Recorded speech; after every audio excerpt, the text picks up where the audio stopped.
Rec-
Ma'am Audrey?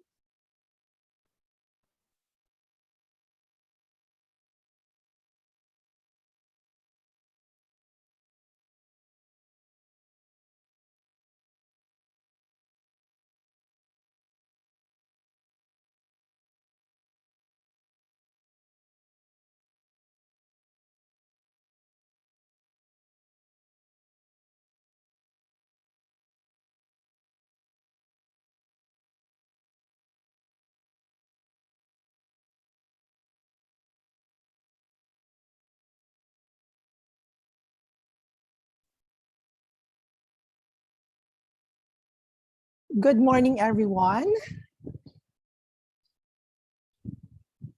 Good All morning right. po. I'm so sorry for the inconvenience. And good morning, everyone. This is Cavite State University Extension Services in partnership with College of Nursing, College of Education, Tanza Campus, and University Pollution Control Office, presenting to you ISTORYA, a webinar series, impactful services, and transformative opportunities in response to the needs of the community and the academe. So this is episode 7, Health, Safety, and Sanitation Protocol in the Workplace. So I will just briefly introduce our resource speakers for this morning. We have Ms. Nanita B. Panaligan, Ms. Janina Nonica P. Aquino, and Forester Junser P. Magpantay. But before we formally proceed to our program, I am Audison H. Borilla, a faculty member from Teacher Education Department from CVSU Tanza Campus. All right, I know everyone is all excited and I think wag na nating patagalin to, okay? We have here our house rules. So these are the things that we need to remember for us to have a light, of course, and effective webinar for this morning. All right. Number 1 is be polite and cautious all the time. So we all need to be polite in every webinars, of course. And the second one is this activity will be recorded by the Extension Services Group. And always check your internet connection, headset, microphone, and camera. Of course, if the situation is not necessary, or at least we are not required to open our microphone, we can mute it, okay? And if we are going to speak or say something, and then we can turn it on, all right? If you have questions and queries, you can use the chat box, and later on, we will have our open forum. All right, let's start our regular programming. Okay, we will now proceed to the invocation to be followed by the singing of the Philippine National Anthem.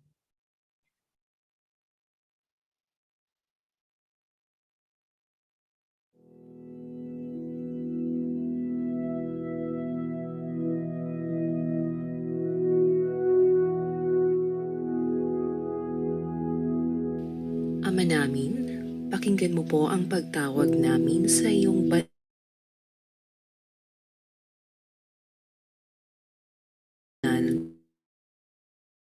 na pangalan.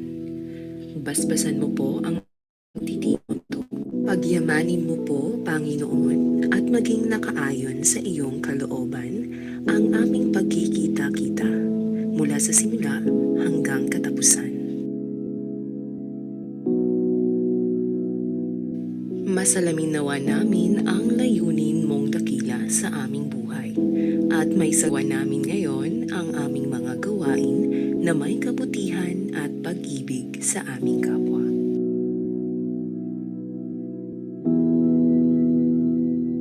Kami po'y naninikluhod sa iyong harapan na kami iyong patnubayan at iwaksi sa aming kaisipan ang anumang masasamang kaisipan, inggit at pakikipag-alit sa aming mga kasama.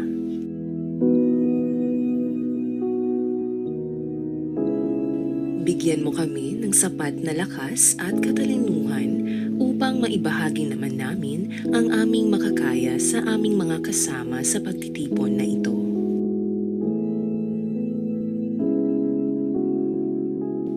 Panalangin namin ang lahat ng ito sa pangalan ng iyong bugtong na anak na si Jesus. Amen.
Alright, again, good morning mga ka-istorya.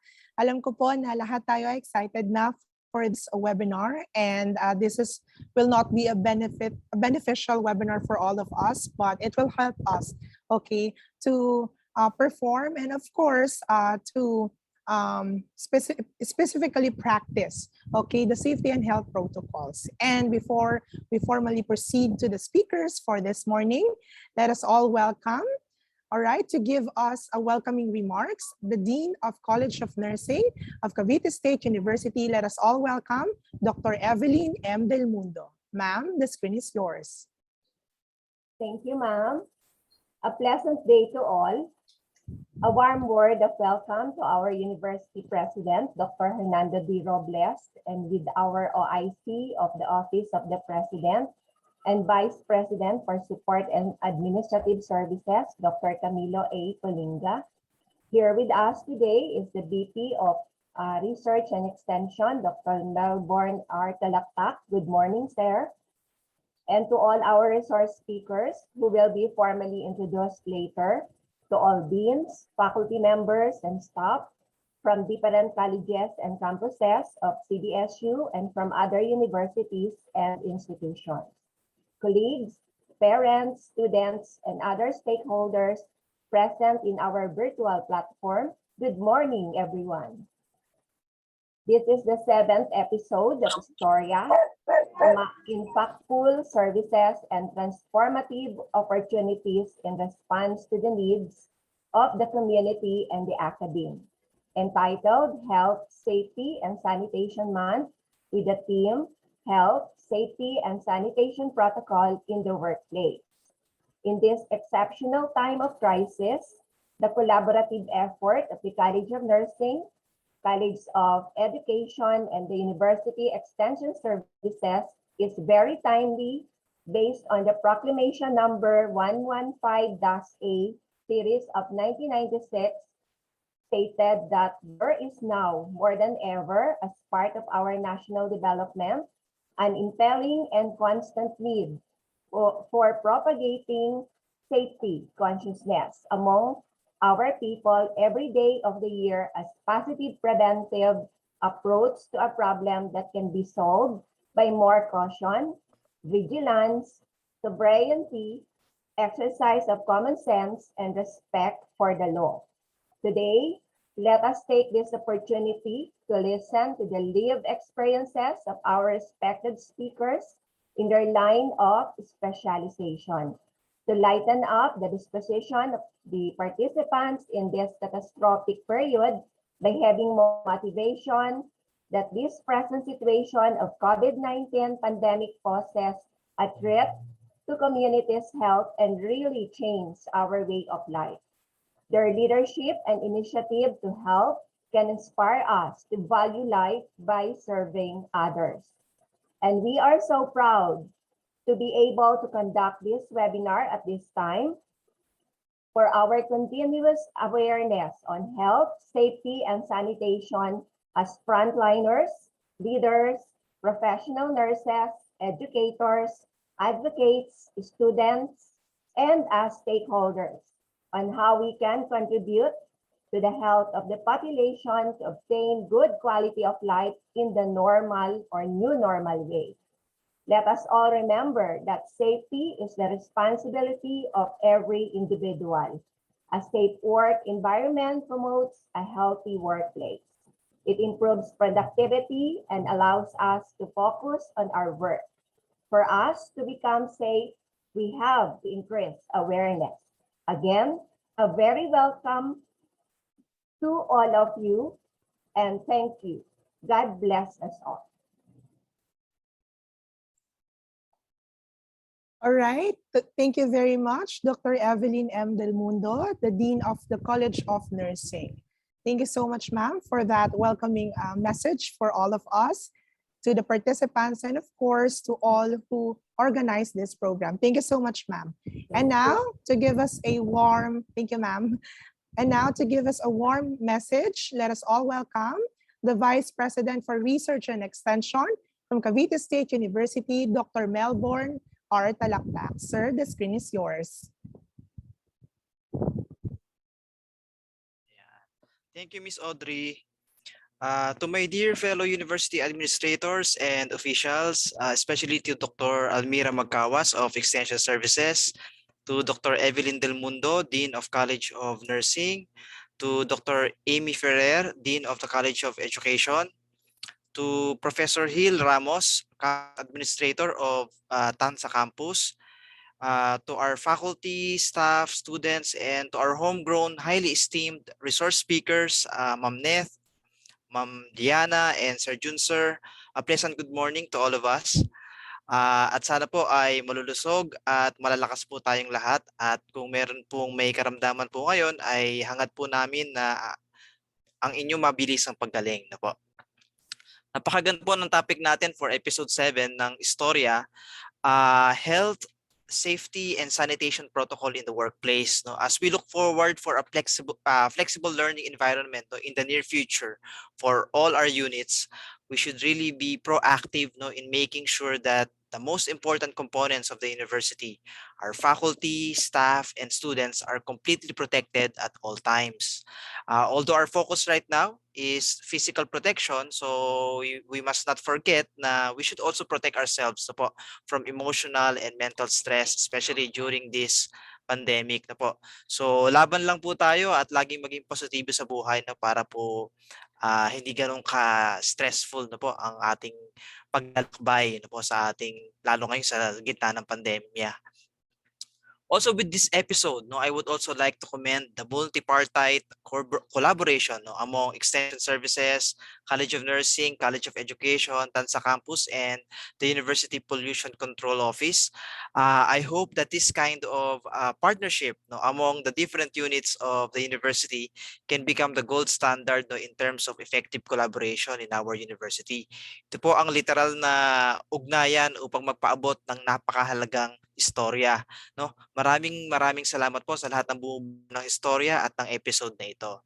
So without further ado, let us all be mindful of our safety by listening and understanding the stories of our highly competent speakers. So again, good morning po sa ating mga kaistorya, and mabuhay po tayong lahat.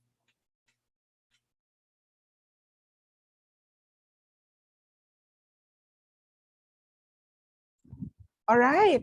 Thank you so much, Dr. Melbourne, for that message. And I know everyone is all excited, and wag na po nating patagalin. But before that, let us proceed first to the photo off and photo documentation for this webinar. May I request everyone to please open your cameras. Ayan po, para habang maaga pa lang po, ay makikita na natin kung sino po ang ating mga participants, and of course, who spent and lend their time for this morning. And thank you so much po again, not only for the participants, and of course, to the organizers and to the heads of this specific program. All right, we have 4 pages. So 4 parts po ang ating pagpipicture. All right, ngiti na lang po tayo. Let us hold our smiles. All right, let's start. For our first page, 1, 2, 3, 1, 2, 3, smile. All right, for the second page of,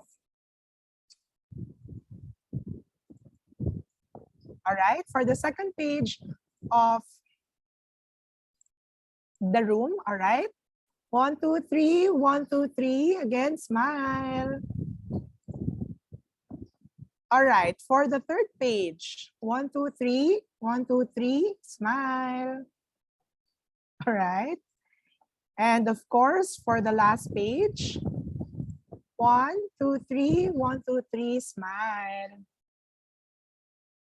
All right, thank you for your cooperation. Ayan po, thank you so much po. You can now turn off your cameras. All right, thank you so much for everyone. So wag na nating patagalin ang ating usapin, mga kaistorya, sa araw na ito. Simulan po natin. All right? Simulan na po natin. She is a former office staff from the Lyceum of the Philippines University, also a former member, and of course, employee from MV Santiago Medical Center, clinical dietitian, and of course, a nutrition consultant from Agnicio Ventures Incorporated, and now a college instructor at Cavite State University, a registered nutritionist dietitian with broad organizational experience, including an exposure in the academe, food service industry, and clinical hospital operations. Contributes diverse capabilities in teaching concepts and framework, training skills, and product research development. Let us all welcome Ms. Janina Nonica P. Aquino. Ma'am. Yes, hello po. Good morning, everyone. Morning po. It is an honor and privilege to be invited as one of the resource speakers for our event for this morning. Let me give my warmest greetings to our VP, Dr. Melbourne Talaktak, to our deans and directors and our different supervisors and heads of the department from our different campuses and different colleges from the university, and of course for those from other institutions as well. Okay, so I am tasked to share with you some of my experiences from the little experiences that I have. So I hope that I am able to somehow share or impart my knowledge and my quote-unquote expertise on this matter. Okay, so allow me to share my short presentation for my talk today. So ma'am, pwede na po bang i-share ang screen? Yes, ma'am. Apo.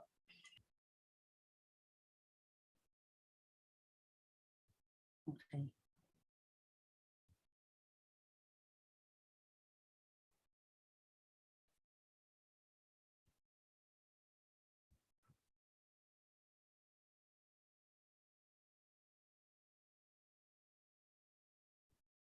Wait lang Ma'am? po ha. Kami po ba ang mag-share or kayo na po? Mas okay din po kung ano na.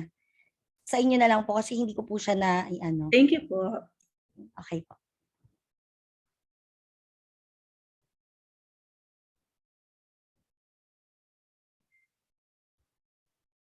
Okay. So I have decided to create this short slide presentation wherein we will be introduced to the different setup or situations wherein we will be dealing with the issues now that we are commonly experiencing or encountering in a workplace. Regardless if we are working in the industry or the industrial setting, construction, food service, or even in the academe, these situations are not, kumbaga hindi siya kakaiba na hindi natin ma-encounter. So next slide, please. So it's about health, safety, and sanitation. So for the first slide, I have decided to share with you a quotation about safety. And it states that safety is a cheap and effective insurance policy. And I couldn't agree more to this because we know that life is very full of uncertainties. Marami tayong mga risk at mga hazards and harm that could possibly happen to us. But if we rely and we try our best and do our conscious effort in ensuring that everything that we do will be safe, then we are assured that we still get to live another day and be with our loved ones and families. Next slide, please. Okay, so for the key concepts, ito lang naman is probably a lot of us have encountered this and kumbaga alam na natin yung mga ibig sabihin, but they go hand in hand. They may be independent concepts but essentially they are interrelated and interdependent of one another. So say for example, our discussion or our concept for health, which is simply defined as the state of being of the state of being of a person with the lack or the deficiency of illness or any morbidities, so that is considered health. Pero in some other references and sources, health is rather a very complicated topic, no, to discuss. Iba-iba tayo ng perspective, iba-iba tayo ng konsepto pagdating sa kalusugan. depende kung saan mo siya titignan na viewpoint. So of course, for medical frontliners or sa medical field, they would have to define health as not just a mere absence of illness, but also the holistic condition of a person, yung kanyang mental, emotional, and even financial, no, na sitwasyon ng isang tao can be part of the concept of health. So included then, of course, inevitably would be our term for safety. So safety, which is the condition of being protected. So from the root word, being safe. So the absence of danger, our less exposure to risk, and our inability to avoid injuries. And then yung last would be sanitation, derived from the Latin word sanitas, which if applied kung saan akong industriya nanggaling in the food industry, it would have to be the creation, but not just the creation, but also the maintenance of hygienic and healthful conditions. So we as dietitians, we rely not just on preparing delicious meals and nutritious meals, but also we have to make sure that everything that we prepare is prepared with love. And along with that love is, of course, all the nutrients that you need, and make sure that all those people who will be eating them will not get sick. Kasi at the end of the day, all of us, part ng basic needs as human being ang pagkain. 'Di ba? So whenever people are hungry, we will experience na parang iba yung mood niya, or parang hindi natin siya makausap ng matino, because our food is the fuel that we have for our bodies. So whenever we are deprived, whenever we do not eat the right amounts and the right types of food, it will have an effect on our performance and our productivity. So next slide, please. Thank you. So in relation to that, it is equally important for us to understand the concept of workplace safety. Okay, so this ensures ngayon, yung workplace natin, since we are all working from home, we consider our homes not just our sanctuary or not just a place to relax, but also our offices, no? If you are working as a online business owner, so it's also your kitchen, or it's also your workshop. So ano na tayo nagkaroon na tayo ng mas malawak na coverage or scope when we say workplace. So workplace safety is basically the concept which aims to ensure that the factors or conditions which can result to harm, accidents, and negative outcomes in the workplace are put under control. So it can be a collection or a culmination of the different safety policies, behaviors, and precautions which work to limit hazards and other kinds of negative consequences that may result from the different operations that we do in our different work areas. Next slide, please. So what could possibly happen, no, if we do not give the priority for workplace safety? So ito, hindi naman siya rocket science for us to picture out or imagine ano nga ba ang posibleng mangyari kung hindi natin masisiguro ang kaligtasan ng ating mga iba't ibang pinagtatrabahuan. So first, next po. So for the kitchen, of course, please expect that I would be using a lot of references to where I am from the field, which I am most familiar and most at home. No? So in the kitchen, you can have your different spills and cuts. So I am handling mga food safety subjects or topics in my classes. No? And this is part of yung one of the highlights, no, that I teach them, that when you are not careful, it can result to minor accidents like this. And for someone who is used to wearing white uniforms, yung spills and stains na to can be a really big problem. Kasi kung isa lang yung uniform mo, or you are only relying on two sets, and then you have your first uniform stained, so it can manifest as poor hygienic practices, although it happens.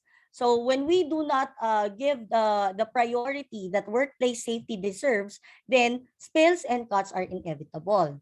Next.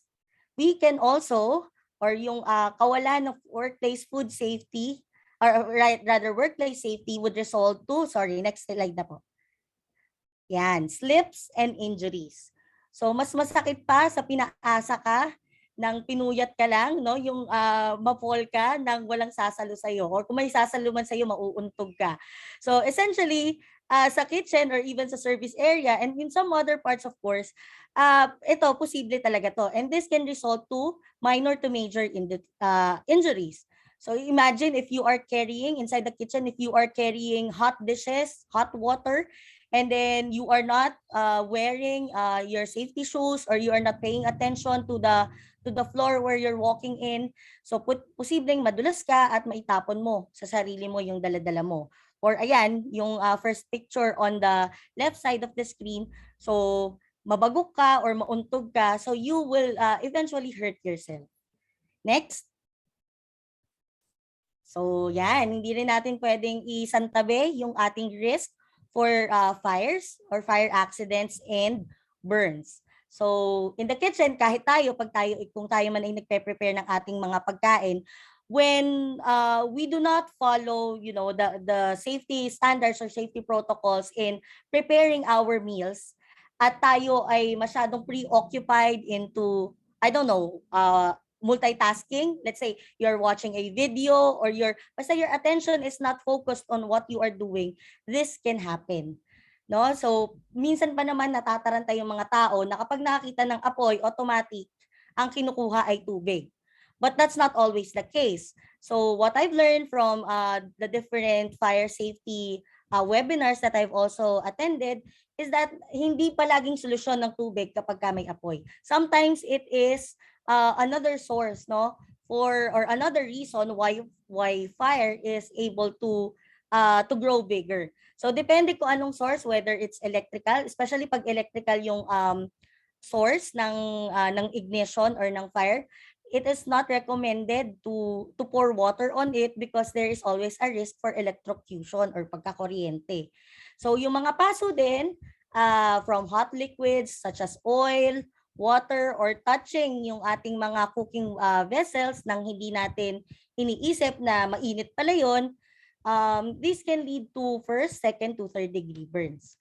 So, di ba, very recently lang, there was this unfortunate na incident na I don't know if you are familiar na yung nasabugan ng LPG.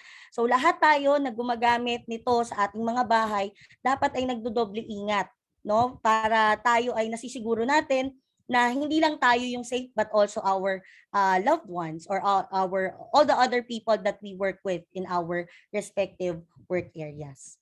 So kaya nga yung ating mga gasol or sorry, yung ating mga LPG or liquefied petroleum gas tanks ay merong safety feature, no, yung methane na amoy, yung naamoy natin na amoy gas. So actually odorless naman talaga yung LPG natin. It's just that ginamit or nilagyan siya ng additive na that would help warn us kung meron bang leakage.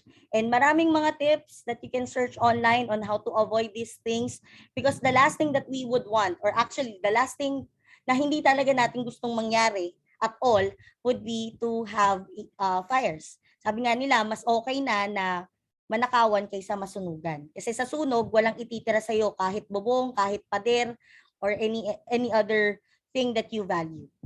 Okay, next slide po. So ito, possible din, ito siguro yung worst case scenario that we can possibly have if we compromise our workplace safety.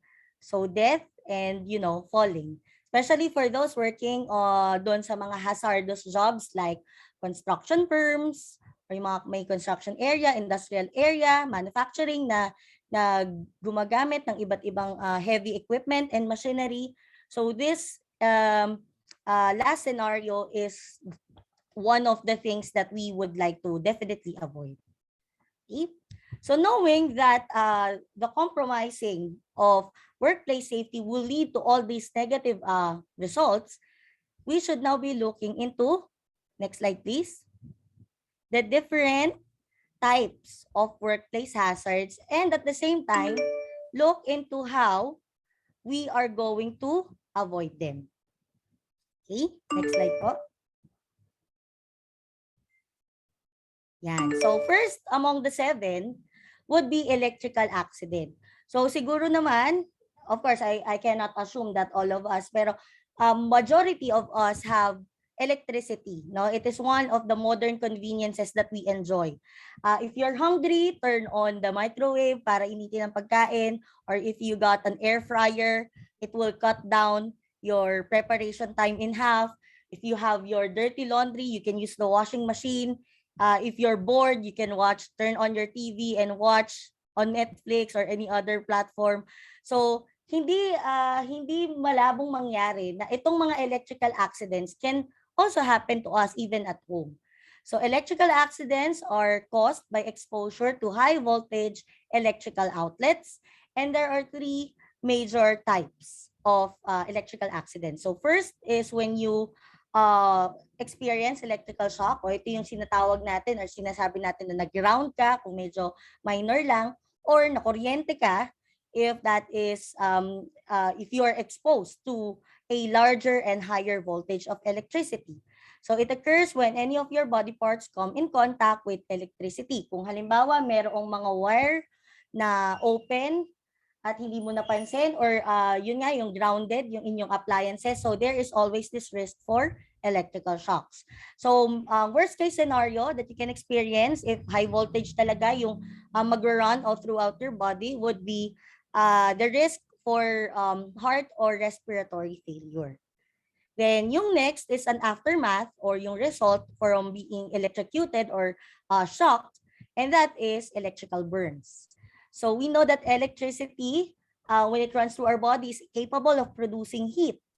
So inevitably, kung tayo ay nakuryente, tayo ay magkakaroon ng lapnos or paso. So they can either be internal or external. So remember that yung mga tao, your individuals who were able to experience, unfortunately, these accidents, their damage or the injuries that they have sustained may not always be visible to us.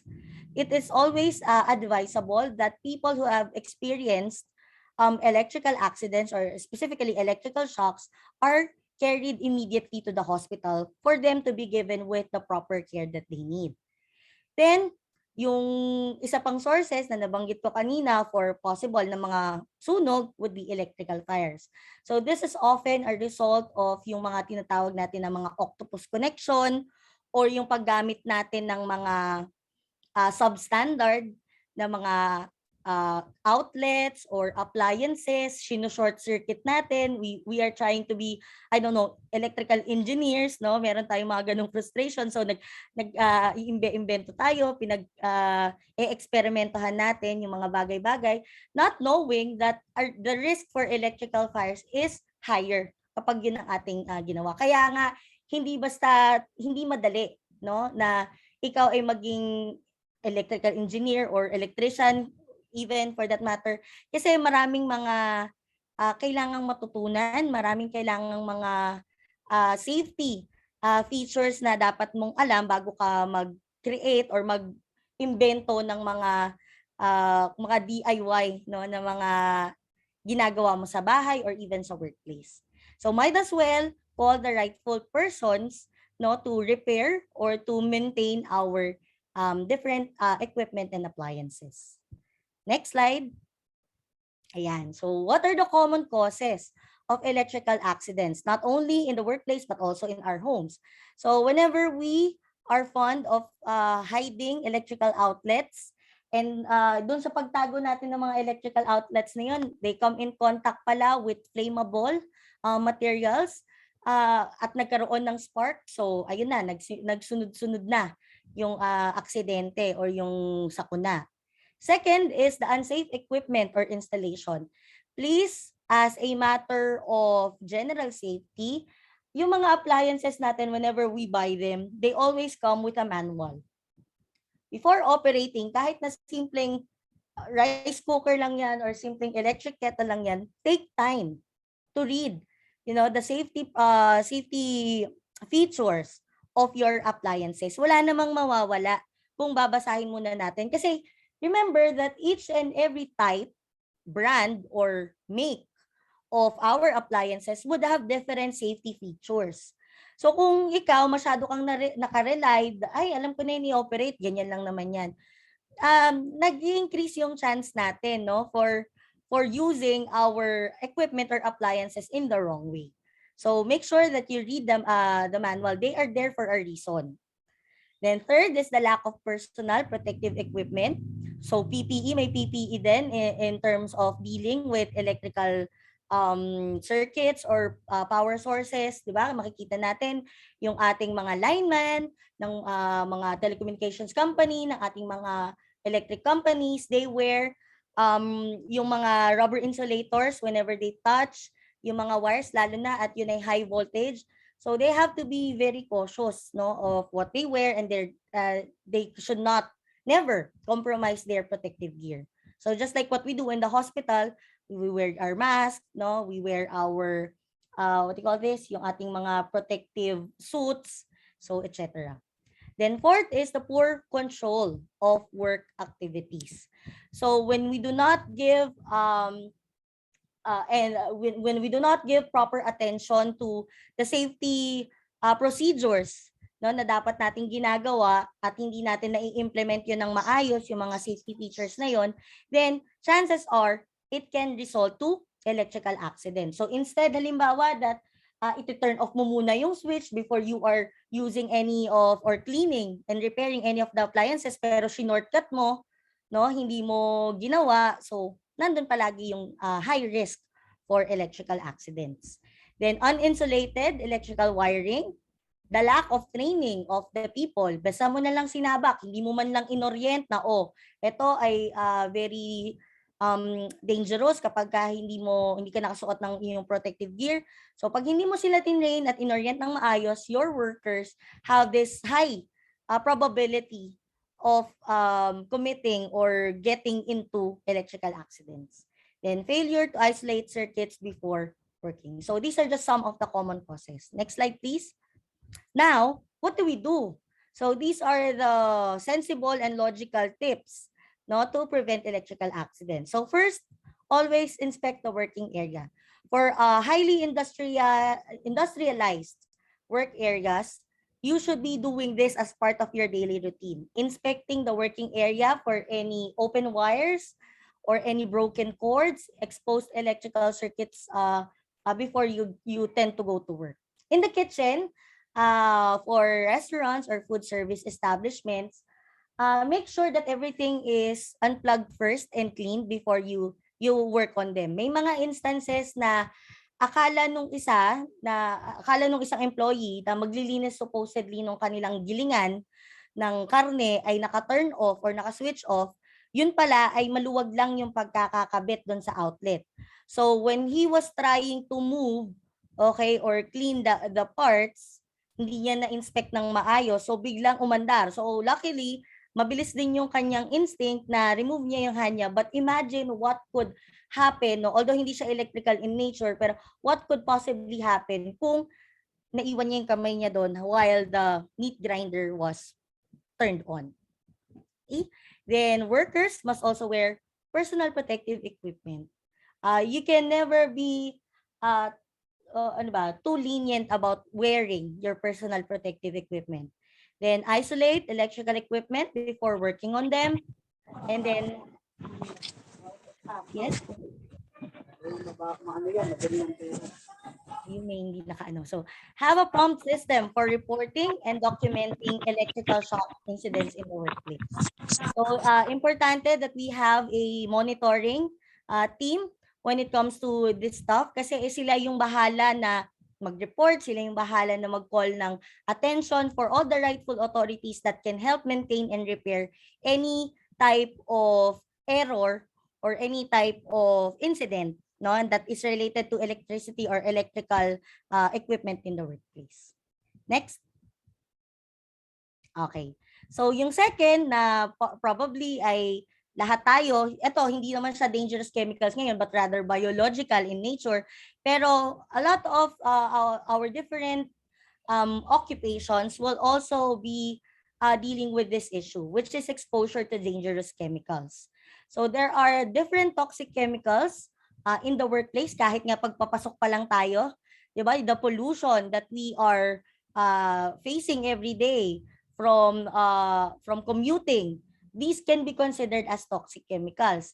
So they especially hamper the safety of employees, and these substances can proceed or can cause different illnesses without appropriate caution. So chemical exposure can result in a number of effects ranging from cancer and organ failures to death. So in the United States, a lot of lawsuits and cases have been filed for yung mga companies na pinagtrabahuan ng mga workers na hindi dinivulge or hindi naging transparent sa kanila when it comes to their risk for exposure to dangerous chemicals. I don't know if you have watched, no?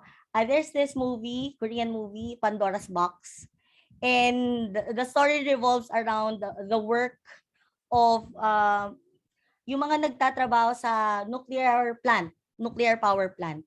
So, very sensitive yon because of the radioactive elements and chemicals that's in it. So, nung nagkaroon ng nuclear explosion, instantaneously marami ang mga namatay, and those who were able to survive suffered from radiation poisoning, and it led to a wide array of diseases na parang mas gugustuhin mo na lang sana na instant na namatay ka kasi you'll be suffering from a lot of illnesses and ailments. So, hindi ka talaga bubuhayin ng radiation. So, exposure to dangerous chemicals is one of the issues that has to be taken into consideration also. For people working closely with the different chemicals, importante na aware sila kung paano nila pangangalagaan ng sarili nila. Next slide. So we have different types of chemicals and they have different categories as well.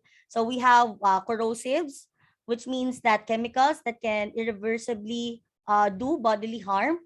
So yung mga acids specifically na kapag napatakan ka, di ba, meron tayo sa mga bahay natin, meron tayong muriatic acid. So they are highly corrosive. So they cause skin irritation and even burns. It can lead to chemical burns.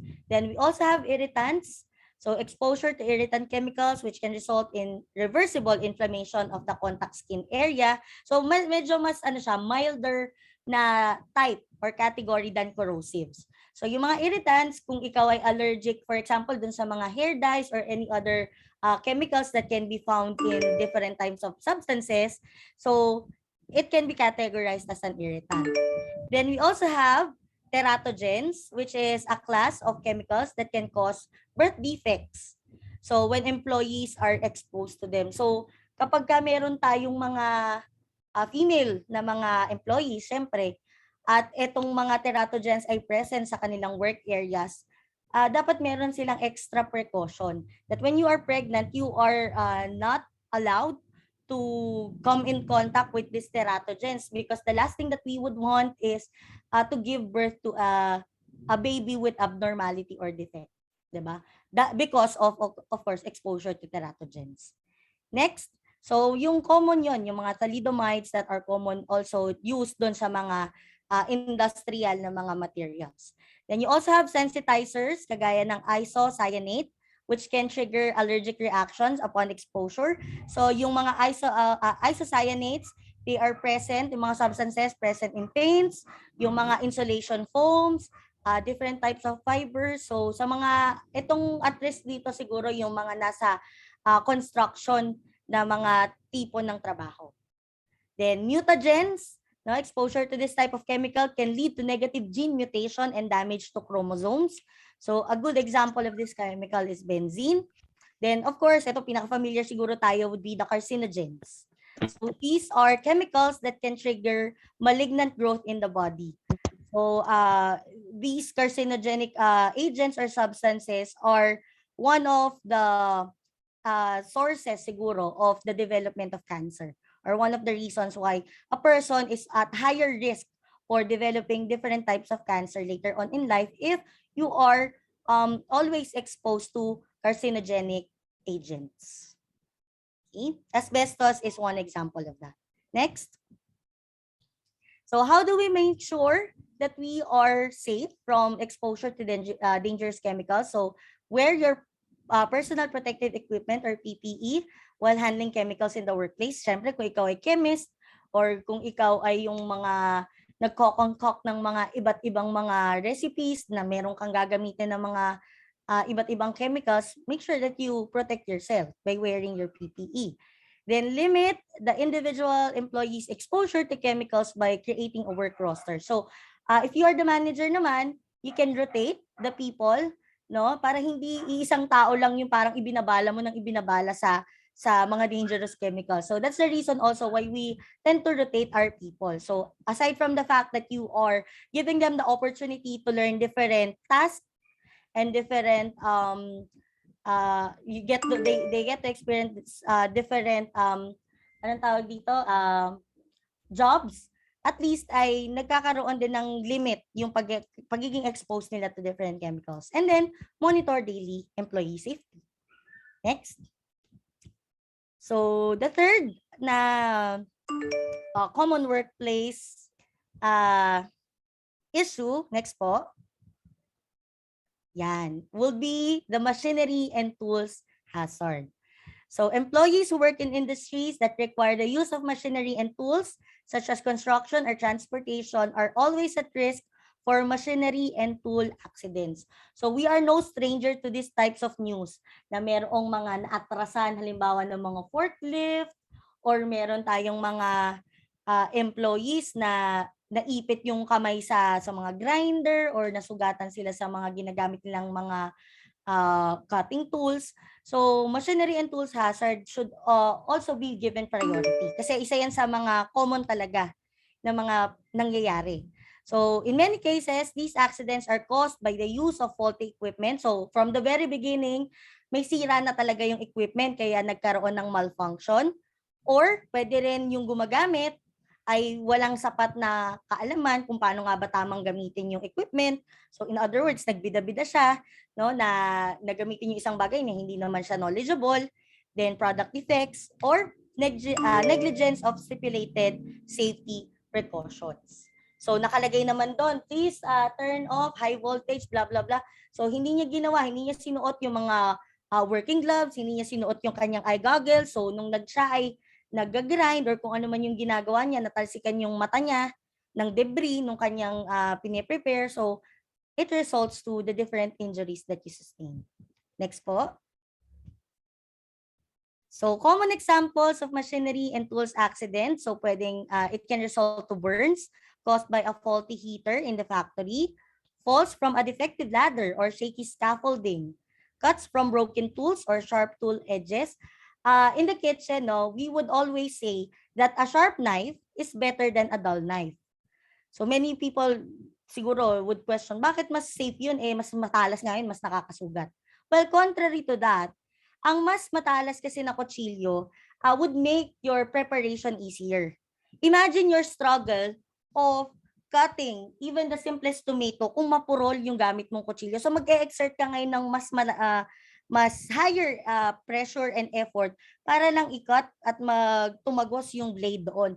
So sometimes nagsislip pa yon, at kung kailan hindi na kamatis yung hinihiwa, daliri mo na tsaka tumalas yung kutsilyo. So that's the irony of it. Kaya mas maigi na i-maintain natin na yung ating mga cutting tools such as our knives are sharp.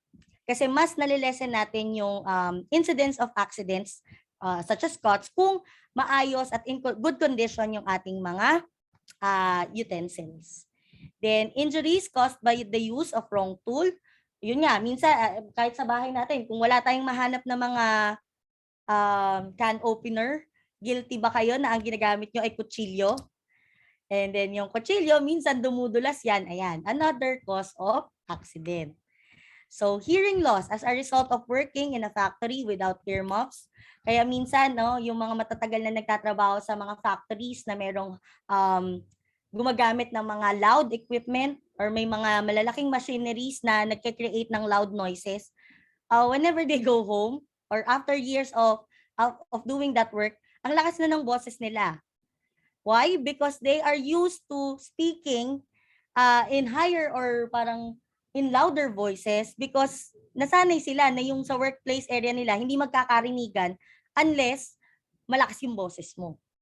So yun yung mga ilan sa mga possible effects. Then lacerations or amputations as a result of the use of equipment. I remember when I was a kid, merong chismis noon na may nalaglag daw sa parang gawaan ng hotdog tapos hindi na lang nila kinuha. Parang gano'n. So it may sound like parang mga horror story na panakot, pero who knows, they could be true, no? Pero sana naman ay hindi. At name-maintain ng ating mga manufacturing companies ng mga food na safe ang kanilang mga employees at saka yung kanilang mga products na ibinibenta sa market.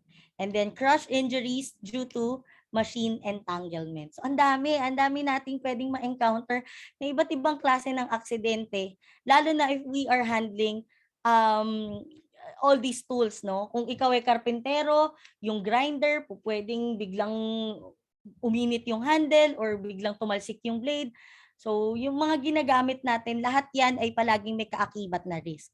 So, paano natin mami-minimize yung risk? E di, i-employ natin yung lahat ng mga safety measures na kaya natin gawin para ma-prevent yun. Next po.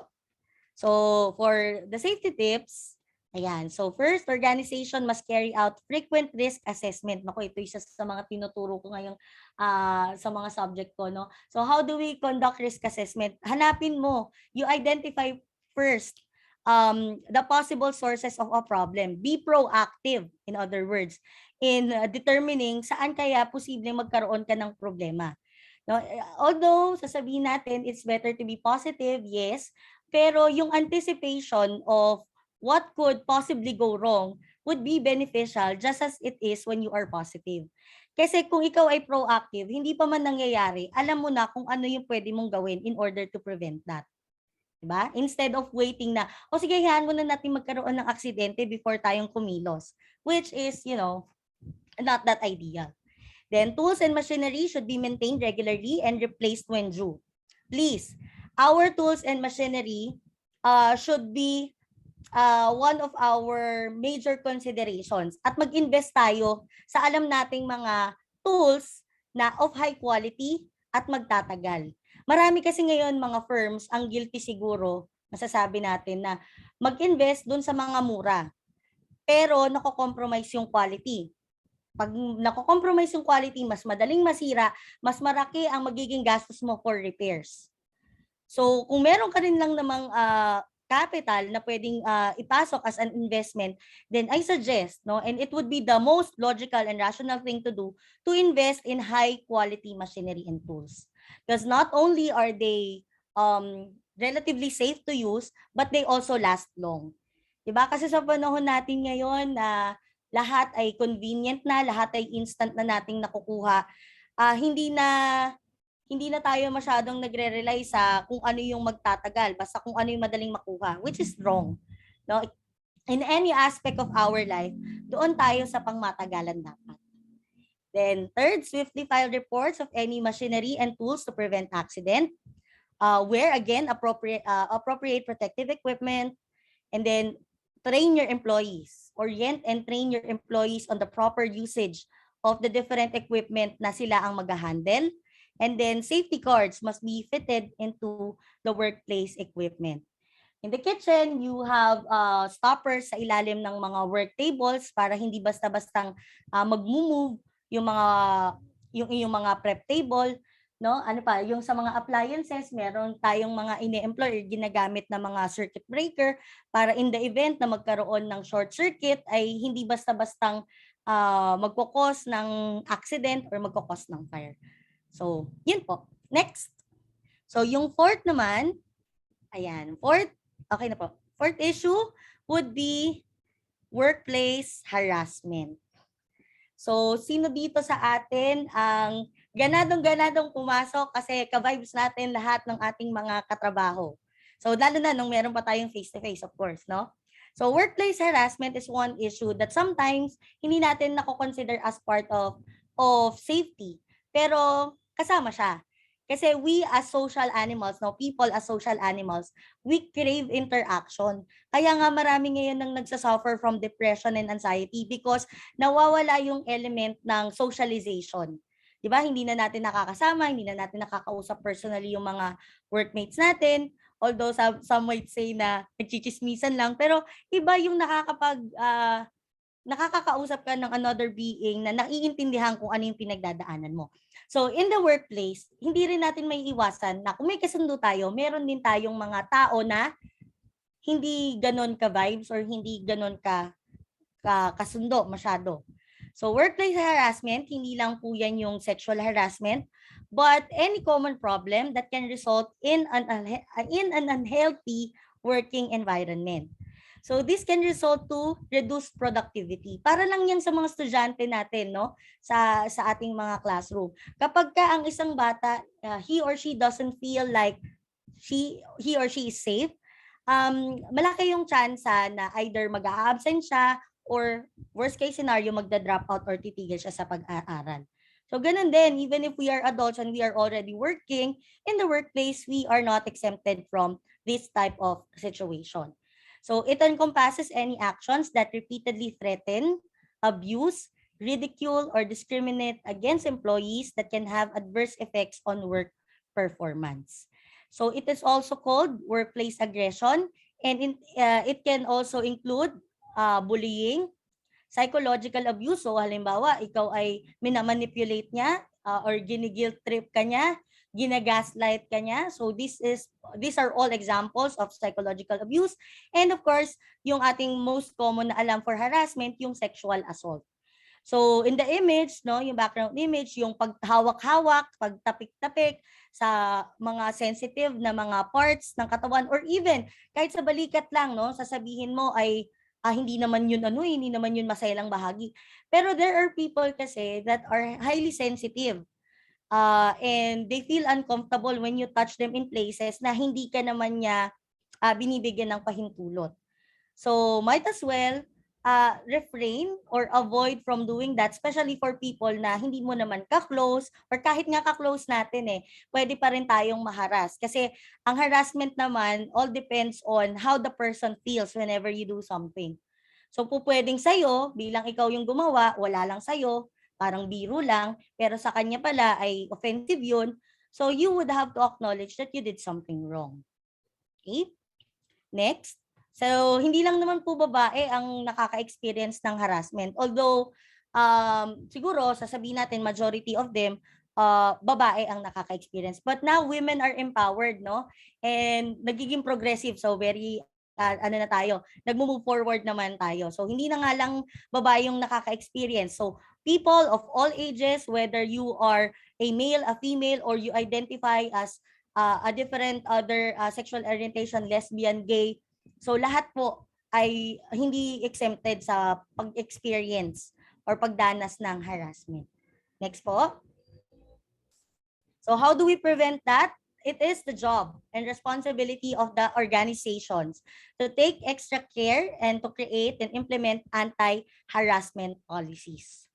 The reason why marami sigurong harassers sa isang organization is because the management does not, give extra consideration to acknowledging and addressing the problem. Kaya sila dumadami kasi hindi sila napaparusahan or hindi sila nabibigyan ng appropriate na sanction. So the tendency ay okay lang naman, wala namang magiging consequence yung action ko. So ginagawa ng dati isa lang until such time na nagiging hawa-hawa na yung iba. So nako-commit na nila yung harassment to different other employees. So second, educate staff on workplace harassment. They should know that they have their rights. And when you do not feel safe, dapat na i-express mo yun freely at ikaw ay nabibigyan ng safe space. Oh, for example, you have your supervisor na parang medyo touchy-feely sa'yo, medyo feeling close kahit hindi naman kayo close, no? Hinahawakan ka sa balikat na pakiramdam mo, ikaw yung hinahawakan, may mali siya o parang pag tinitignan ka, hindi ka komportable, parang hinuhubaran ka sa paningin niya. So dapat merong avenue or merong platform yung iyong mga employees para i-express yung kanilang grievance or complaint sa ibang tao. Okay? Sa co-worker man nila yan, sa ka-level man nila or sa superiors nila. Okay? And we should not be quick to judge. Kaya kasi siguro kasi nagpapakita ka ng motibo. Please, we are living in the 21st century. So hindi na po tayo yung para mag-victim blaming, hindi na tayo para mag-body shaming ng ating mga kasama. Kasi Meron tayong sa mga subjects nga namin ngayon sa aming mga first year students, meron na kaming multicultural diversities in the workplace. No, we embrace people regardless of what you perceive na differences nila, kung ano man yung gender orientation nila, ano man yung kanilang religion, ano man yung kanilang body type, etc. Ano man yung piniperceive mo na kaibahan niya sa iyo, wag mong i-impose sa kanya kasi lahat naman tayo ay may karapatan na makapagtrabaho ng maayos at kumita ng marangal. So yon. Educate staff on workplace harassment. Let them know their rights. And then assign a committee that will handle harassment complaints. So syempre magiging useless naman yung pag-orient mo sa kanila kung wala naman silang masusumbungan. So have people on standby that will be unbiased and objective in dealing with these complaints. Next po. Ayan. So fifth, malapit na po, fire accidents. So very serious danger that can result in the loss of life and property in the workplace. So ang pinaka-best means natin para ma-avoid na magkaroon tayo ng sunog, na sabi ko nga mas okay pang manakawan kaysa masunugan, pero syempre ayaw din natin tayong manakawan, would be yan, yung pagtingin natin sa mga faulty electrical equipment which are common sources of electrical fires. Next po. Meron din tayong, next po, next slide. Yun. So yung clutter, sino dito yung mga mahilig mag-imbak or magtambak sa ating mga teacher, ng mga paperworks, lalo na nung meron pa tayong mga face-to-face classes. So yung ating mga test paper, yung ating mga naiipon na mga activities ng mga bata. So kapag kayo ay smoker and you tend to keep a lot of those clutter at poorly ventilated yung ating area, posible yan ng mga fire hazards. Kasi flammable. Okay? Ang ating mga papers. So, iwasan natin na magtago. Kaya buti na lang ngayon, tayo ay flexible learning arrangement. Most of the submissions are online para na rin hindi tayo nakakadagdag sa pollution at saka na-recycle natin yung mga nagamit na natin ng mga papers. Kasi isa yan sa napansin ko noon-noon pa, na sa academe or sa mga educational institutions, malaking challenge yung paano nga ba tayong makakasave ng paggamit ng sobrang daming papel. So at least ngayon, nasagot na, paperless na tayo because all of our, if not all, majority of our outputs are done in electronically and submitted electronically. Then combustible materials for those handling different chemicals. So meron namang mga warning yung ating mga bottles, kung alin yung mga flammable. So wag natin ilalagay yon na malapit sa mga heat sources, kagaya ng mga stove or kagaya ng mga malapit sa mga electrical wiring. So iwasan natin yon. Then negligence, ito. Minsan kasi sakit talaga natin to, yung kapabayaan natin. Yung tinatamad kasi tayo, kaya ayaw nating kaya hindi na natin ginawa, shortcut na naman natin. So remember, yung mga mahilig mag-shortcut, nako, yan din yung mga naka-cut short pagdating sa dulo. So you have to be mindful of the safety precaution, paulit-ulit, but that is one thing that will help us keep safe. Wag tayong maging negligent. Kasi may kaso nga yan, di ba? Yung damage to property resulting to gross negligence, blah, blah, blah. So we don't want that. Next. So how do we prevent workplace fire accidents? So if you are a large company or a large organization, you may want to consider creating numerous fire exits. And dapat yung fire exit naman, alam at accessible ng inyong mga employees. Kasi kapag nagkaroon ng emergency, chances are magpapanik yung mga yan. Ngayon, kung yung fire exit nyo ay palaging, kandado palagi or hindi mahanap yung susi, hindi siya ganun kadaling buksan, nadidefeat yung purpose ng pagkakaroon ng fire exit. So they should complement the size and composition of your building. So let us not be like the Titanic, na very gigantic, pero pagdating nung sinabi nila na unsinkable ship, there's no such thing as that. Let us be realistic na lahat ng bagay ay posible na makamit ng accident. So, bago pa man yun mangyari, alam mo dapat kung paano mo siya or paano mo bibigyan ng safety net yung iyong mga employees. Kasi parte yun ng responsibility mo. So, install fire alarms and extinguishing systems in the kitchen. We have different installations, merong mga sprinklers sa laboratory natin sa CBSU, sa main campus. So meron siyang mga water sprinklers, merong mga smoke detectors sa mga offices. Kasi part yon din ng, I think, ng mga requirements na hinihingi for fire safety permit or something like that. Then do not place, hindi na nakita yung nasa dulo. Yun, do not place inflammable materials near ignition sources like circuits and electrical outlets. So I don't know if you already know this, pero in our homes, kapag ka nakaamoy po tayo ng amoy gas na tinatawag or yung methane, sabihin, mayroong malaking possibility that there is leakage. So, based doon sa mga napapanood ko at mga naririnig ko rin ng mga safety tips, huwag basta-bastang magbubukas ng ilaw or magsasaksak ng any other electrical appliances because the smallest spark can cause an explosion. Lalo na kung walang ventilation at naipon lang doon sa area yung methane gas, then possible po na magkaroon ng explosion. Then organize compulsory fire drills regularly. So yung pagkakaroon ng fire drills, ginagawa natin yan sa university during March, if I'm not mistaken, yung ating Fire Safety Prevention Month. So alam dapat ng mga tao kung saan sila tatakbo kapag nagkaroon, narinig nila yung fire alarm. Then promptly inform your employer about fire hazards. Nakita mo, may nakita ka nagsaspark-spark na wirings. So inform mo na agad kung sino man yung supervisor mo or sino man yung mga rightful authorities na kailangan nating pagsabihan ng mga ganitong bagay. Then do not overload power circuits. So yung ating mga saksakan, yung extension, sabi nila, no, yung extension, pang-extend lang yan ng power. Hindi siya talaga capable of sustaining yung mga equipment that would generate or that would require high voltage. So pwede siguro yung mga pagcha-charge ng mga phone, pero dapat kung medyo mataas yung voltahe ng appliance or equipment na gagamitin, doon siya galing sa main power source. And make sure that meron tayong mga circuit breakers para pag medyo nagkaroon ng problema yung isang area or isang appliance, pwede nating i-shutdown automatically. So, hindi natin kailangang i-risk na magkaroon pa ng sunog. Okay? Next po. Next slide, please. Ayan. So, ito lang po ay isang infographics about the checklist, no, for fire safety in the workplace. So, ito, does your property have clear and accessible escape routes? Is firefighting equipment, kagaya ng mga fire extinguishers. So, manonotice natin, iba-iba din yung mga kulay ng tanks ng fire extinguishers. Pero yung more common na nakikita natin ay yung red one. No? Pero we also have green and blue. Depende po yun kasi kung ano yung source ng apoy. Then, do you have a fully working, regularly tested fire alarm? Do you have a set of fire precautions?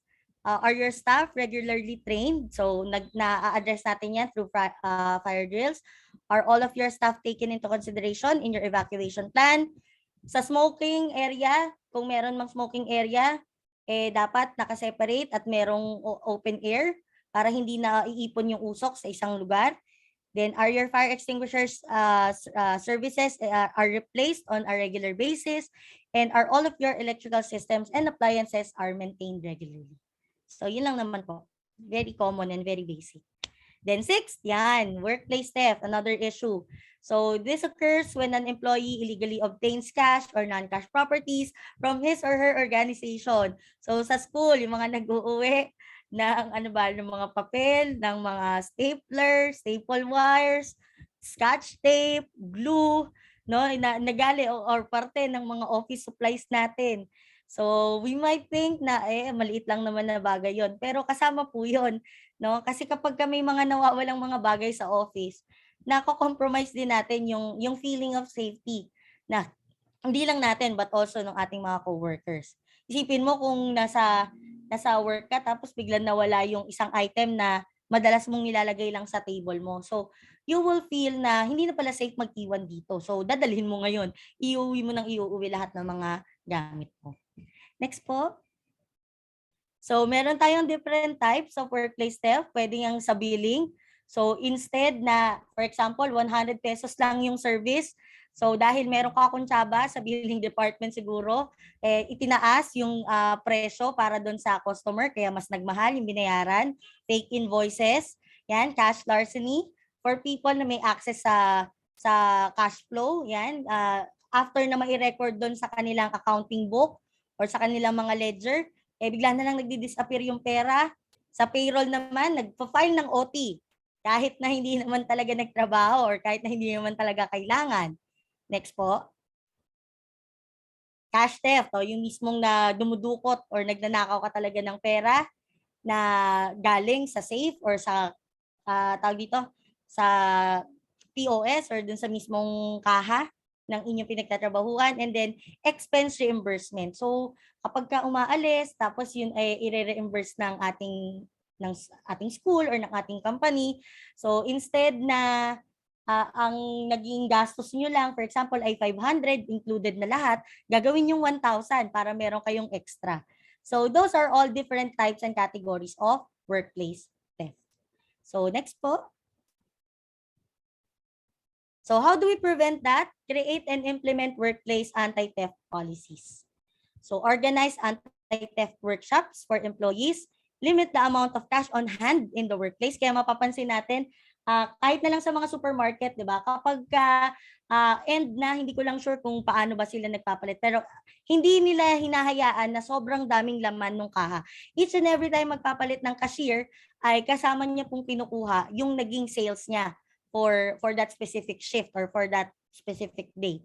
So dinadala at kinukuha ng kanilang mga manager, tas yun, ano tawag dito, ginaguide sila ng kanilang mga security guard para i-remit or ipasok sa safe ng establishment nila.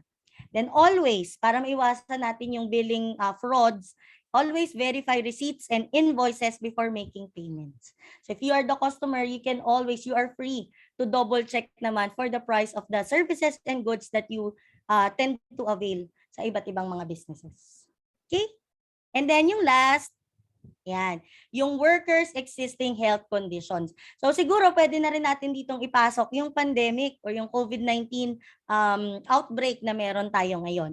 No? Kasi nagiging highly vulnerable din yung mga population groups natin na mayroong comorbidities or yung may mga existing na mga health conditions na. Kaya siguro yung ibang mga companies kapag sa panahon ngayon, no, hindi na nila ipinipilit pang pumasok yung mga trabahador nila, let's say na may hypertension, mayroong nag-suffer na sila from stroke, merong mga heart ailments, merong respiratory diseases, kasi mas nag-i-increase yung risk nila, no, or acquiring yung COVID virus, and then yung COVID, makadevelop sila ng sakit, and then eventually magli-lead yon to severe manifestation of symptoms because of their immunocompromised state or yung kanilang mababang immune system. So kung nung hindi pa pandemic, so kino-consider na din ito, kaya tayo merong mga medical assessment, no, annually, chine-check kung dapat ba tayo ay naglo-lose ng weight, nag-gain ng weight, tayo ba ay sunod sa ng mga tamang medications, kung tayo ay merong mga pre-existing conditions. So medical examinations are all part of maintaining a healthy and safe workforce. Yan. Next slide po. Ayan. So how do we protect our workers na merong mga underlying diseases and ailments? So implement flexible working hours for those na may pre-existing health conditions. Limit the exposure of these employees to workplace hazards. Observe additional safety precautions. And if possible at kaya ng budget at malaki naman yung company, dapat palagi tayong merong mga medical personnel na naka-standby kung magkakaroon man ng emergencies. Kasi napakalaking bagay yung meron po tayong mga safety officers na kayang mag-provide ng mga first aid na very knowledgeable pagdating doon. Kasi kung hindi natin sila kayang bigyan ng immediate attention, baka mas maging malala yung lagay nila kapag iintayin pa natin na makarating sila sa hospital without having to do anything, no, to alleviate any of their issues, health issues. Okay? Next po. Yan, ito, malapit na po tayo matapos. So how do we manage workplace accidents? Simply, by following this guideline. So proper orientation and training, have the company implement a safety policy, have a system for incident reporting o yung pag-file ng IR, then safety team for standards and monitoring. And all of those factors, if we are able to do that, would lead to a safe workplace for everyone. And that is what we want, because safe and healthy workforce or employees will be more productive, and we will be easier, no, and a one step closer to achieving and attaining our company's goals and objectives. Next po. So before I end my lecture or my sharing, ito pong quotation na to, among all the others that I have looked upon, ito yung pinaka simple pero may sense. No? So working safely may get old. Paulit-ulit man natin sabihin na i-ensure natin yung safety, it can get old. But so do those who practice it. So siguro naman lahat tayo gustong tumanda. I mean by tumanda, like mas mahabang buhay yung ma-enjoy, 'di ba? And by working, isa yan sa mga kakain ng oras natin during our adult life. So okay na maging safe tayo kaysa naman mas mapaaga tayo na tawagin ni Lord dahil naging pabaya tayo sa ating pag-conduct ng mga gawain. Okay? And that ends my presentation. So all the sources. Thank you very much and have a great day. Thank you so much to our very own registered nutritionist, dietitian, and faculty member of the HealthEd from the College of Education for that very informative and of course timely topic, ma'am, health, safety, and sanitation in the workplace. Again, thank you so much, Ms. Janina Nonica P. Aquino. Ma'am, thank you po. Okay, for those who are already sending us their messages or their questions, we will entertain those po in our open forum session. All right? So, hold nyo lang po muna ang inyong mga questions. Later po, entertain po natin yan. All right? So, let us now proceed to our second resource speaker for this morning. She presented different excellent institutional and informative papers like disaster management preparedness of the members of the local disaster risk reduction and management team in coastal areas of Cavite, appraisal and barriers to clinical performance among the Cavite State University BSN Level 4 students in affiliated tertiary hospitals, traditional postpartum behavior of mothers and health problems in selected barangays in Dang, Cavite, development of toddler health informatics using mobile Android application, community mothers evaluation on functionality and usability, and of course, a former member and staff of CVSU God Committee on Research and Development, CVSU designated faculty researcher for public health, nurse in charge and staff nurse in Provincial Health Office, Occidental Mindoro, and of course, an officer in charge before sa ating College of Nursing. And now, she's a present member of Independent Ethics Committee for Research, De La Salle University, Dasmariñas, Chairman, Board Secretary, Ethics Review Board, Cavite State University, and member of Philippine Council for Health, Research and Development Region 4A, member Commission on Higher Educational Regional Assessment Team, and a lecturer and clinical instructor, professional courses for nursing. She also received different remarkable awards in Civil Service Commission Service Award, Cavite State University for 25 years in government service, and of course, Civil Service Commission Service Award, Provincial Government of Occidental Mindoro for 10 years in government service. Associate Professor 4, Research Coordinator, the Dean of the College of Nursing, Cavite State University, and the President of Philippine Nurses Association Cavite Chapter. Let us all welcome Professor Nanita Baltasar Panaligan. Ma'am, the screen is yours po.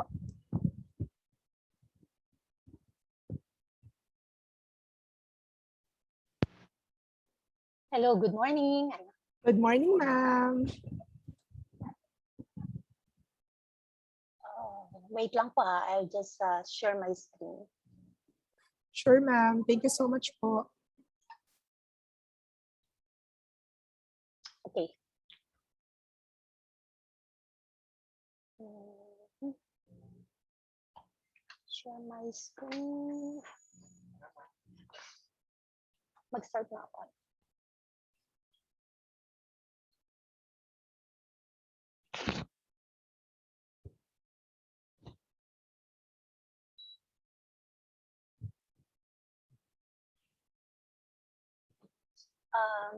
Is my screen po already in the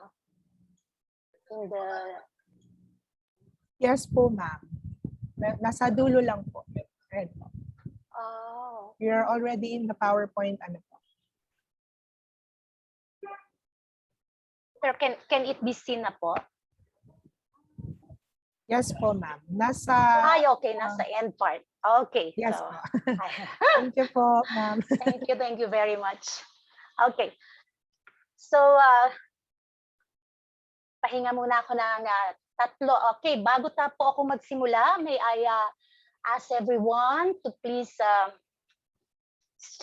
sit kung kayo po ay nakaupo, sit straight. No, paki-straight po yung ating back. And also our hands, ilagay natin doon sa harap ng ating hita. No? At kung tayo po ay nakatayo naman, let us look for a place where we can have our yung sitting position and take a rest. No? Yan. Okay, so our hands relax doon sa ating hita and straight po yung ating back. Okay? So I will not be asking everyone to remain in that position, but if you can do, then you will be helping your body para magkaroon ng tamang sirkulasyon, no, sa inyong katawan at yung pong daloy ng inyong dugo, no, from your foot up to the head part hanggang pababa ay hindi po hirap ang ating katawan at yung pong ating exchange. Ma'am? Yes po. Excuse po. Ma'am, hindi, naka-ano lang po sa PowerPoint po yung inyong presentation. May I request po, ma'am, full screen po. Okay, sorry. Okay lang po. Yes po. Hindi po naka-present po na. Sorry, Yeah. ayan. Thank you so much po, ma'am. Sorry. Alright, ma'am. Thank you Buti po. sinabi mo, ma'am. Okay, so going back, so straight. Ito, ma'am, kita na yung first slide ko po. Yes, ma'am. With your Okay. beautiful picture po. Alright. Okay. So, yan po muna ang ating to our audience while hearing yung katatapos lang na talk ng ating pong napakagaling na speaker na po si Ma'am Janina, okay, from College of Education. So, just to break down the ano natin for the next topic, so let us all in the seconds, habang nakatupo ng straight ang ating likod, ang ating kamay ay nasa hita natin, tayo po ay huminga ng malalim. Let us hold our breath in and slowly moving out. Another one. Inhale. Hold a little bit longer and slowly exhale. Okay, for the last time, third time, inhale. Make sure that your lungs are expanding. Hold a little longer.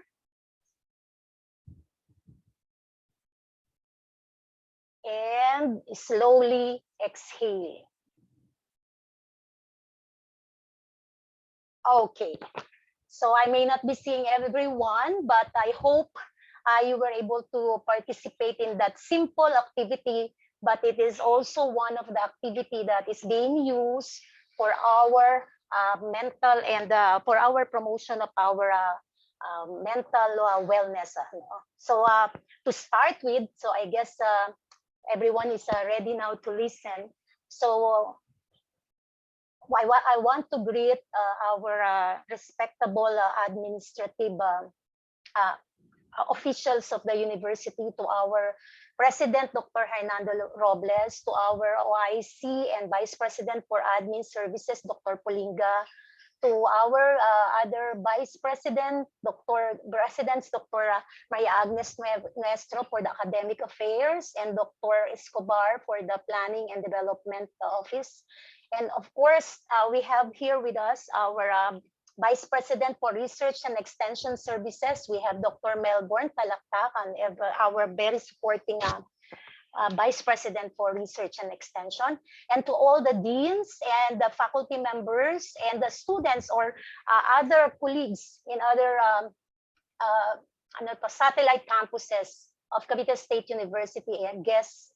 And I wish you all a healthy and good morning to everyone. Okay, so when I was invited to share in the Historia, I really get that message that I'll be telling a story.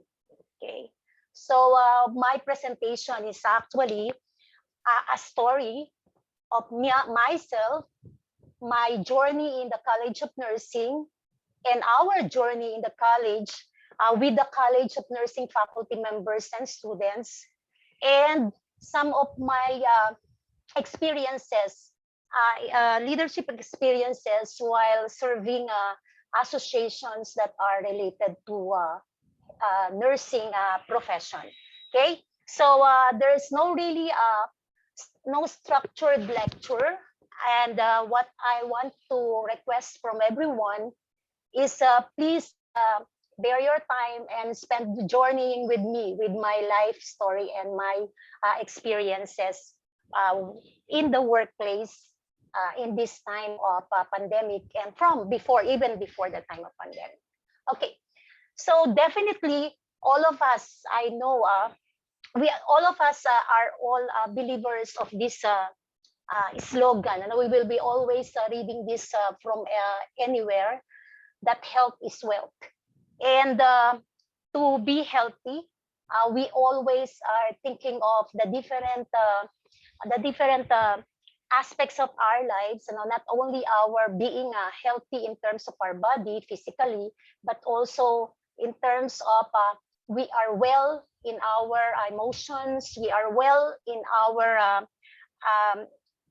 psych or mental aspects, and we are also well in our social and spiritual aspects of our in our lives.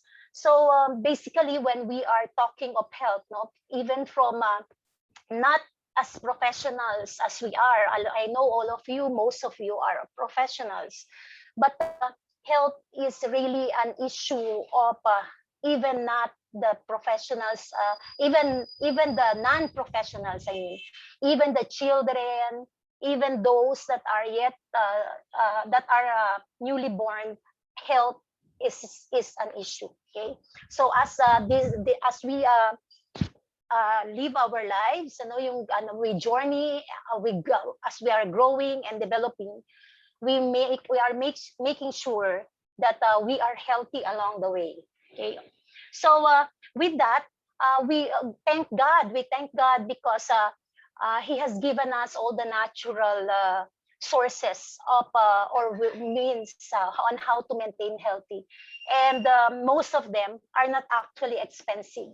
Okay, they are readily available, and all of us have those. Examples are our sunlight, that every time we wake up in the morning we have it. So it's free for everyone. The air that we breathe in to stay alive, it is also free for everyone. The different natural resources that we are enjoying, the water that we drink, the nature that we have, the vegetables, the fruits and trees are all are maybe not all are free. We need to buy, but they are all there in the different places where we are living. So we can either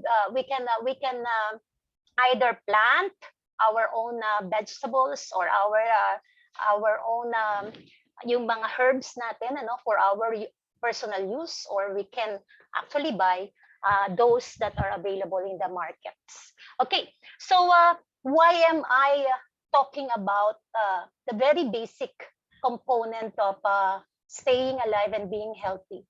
Because the theme of this webinar is about health and staying healthy. How are we going to have this state in even not only in our workplaces but also in our residence, even at home. No, so we need to maintain this state. That is all we wanted to have. No, so but there are actually circumstances that may happen that can bring about or yung magbigay sa atin ng mga sudden changes in what we are used to do, yung the way we are living our lives. No? So the coming of COVID-19 in the year 2020 in the Philippines really brings so much chaos and challenges, not only to the people but also to the authorities. Our government has been challenged on how to think of the different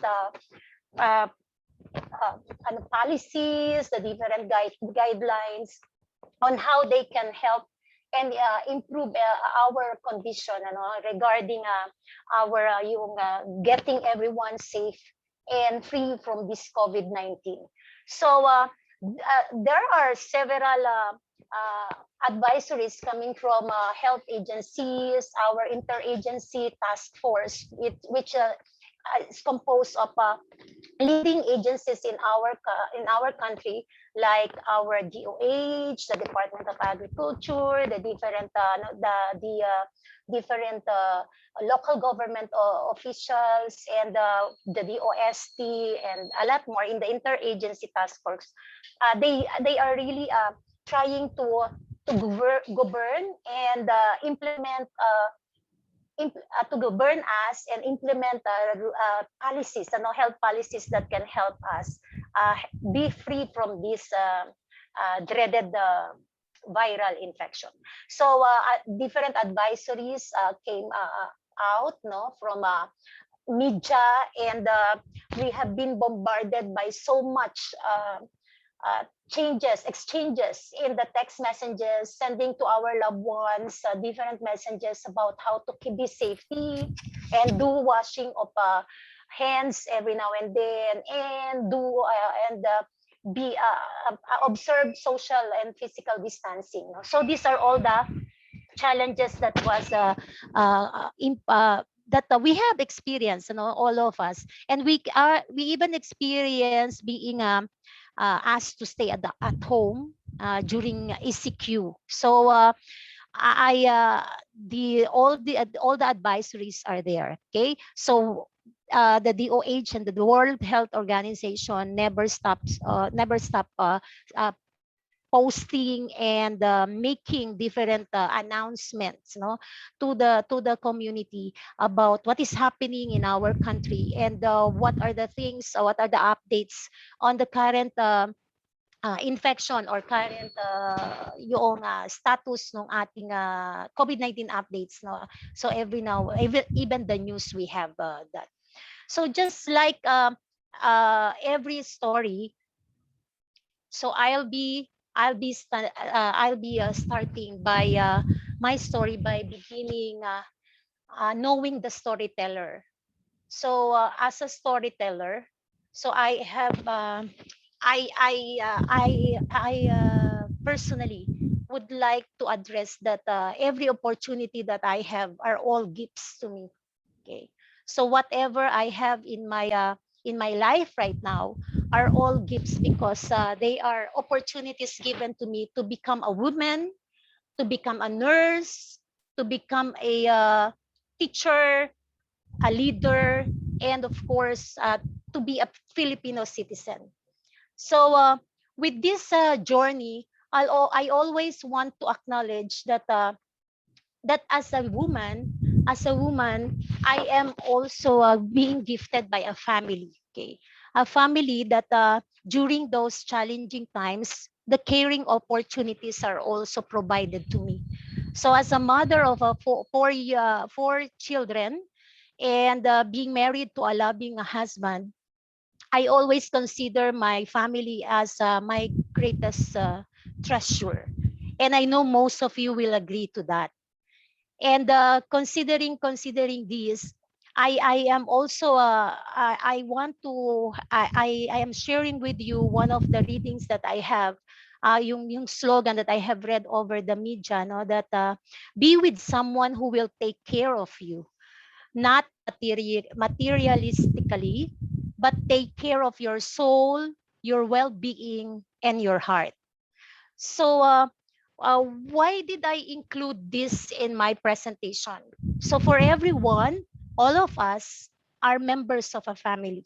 And being a member of a family, we are all having our individual needs, no? Living together with a family, being a sibling, being a parent, and being a grandparent maybe, we all experience not only having our own needs, individual needs, but also we experience giving care to those family members that we have, to those relatives that we have.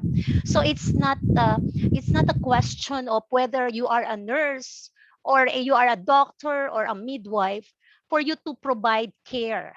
Okay.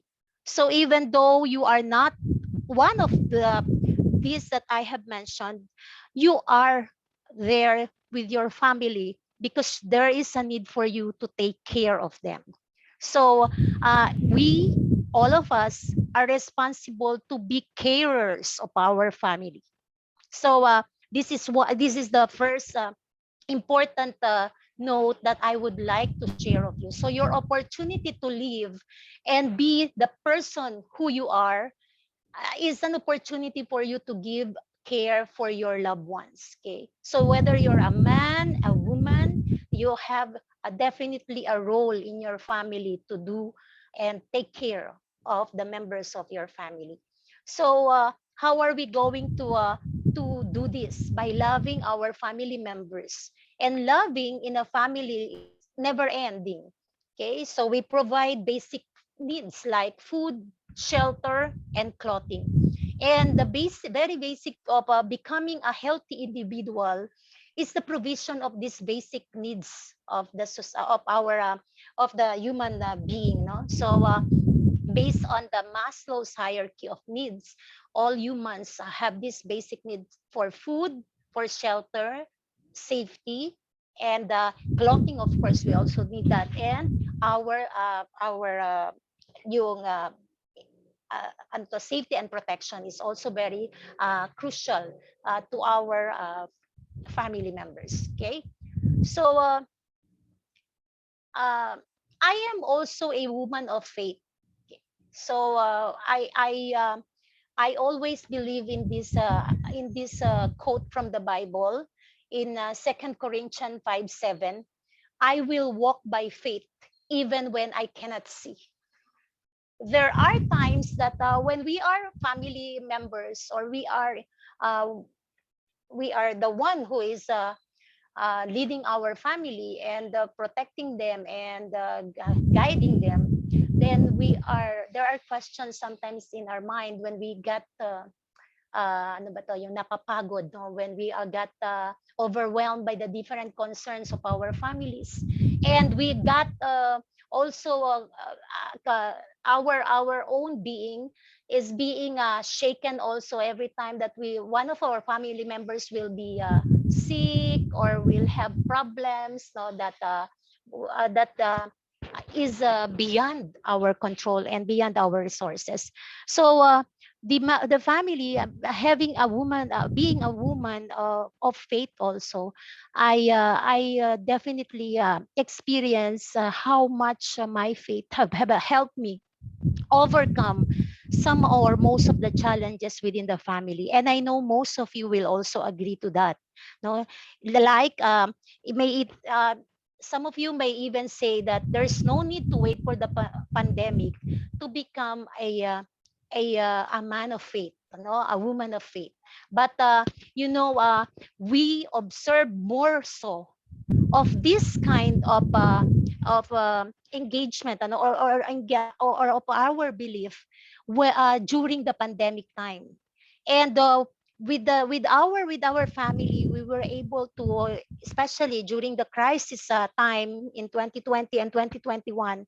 I know most of us sit together, we prayed together, we stay in our houses and call our children, and ask our yung mga malalaki na nating anak, who already have wives or who already have these children na may mga apo na, to pray together, because we believe that praying together, a family that prays together stays together. And during the pandemic time, we do not want anyone to be out or anyone to suffer from this kind of disease, no, because we know that this is fatal. And once we get infected, we do not know what will happen next. Okay.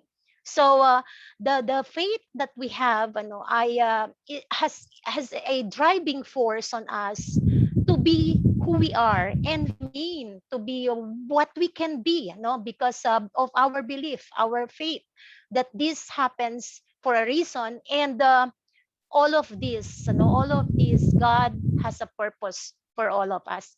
So staying safe and stable, and spiritually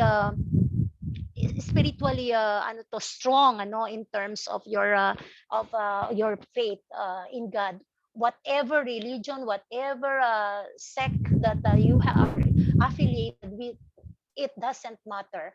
It is between you and your God that really matters. So I am a member of the Couples for Christ, and I've been member of this since I graduated from my college, when I got married. So we are 29 years married, and almost on those years, I've been a member of this community.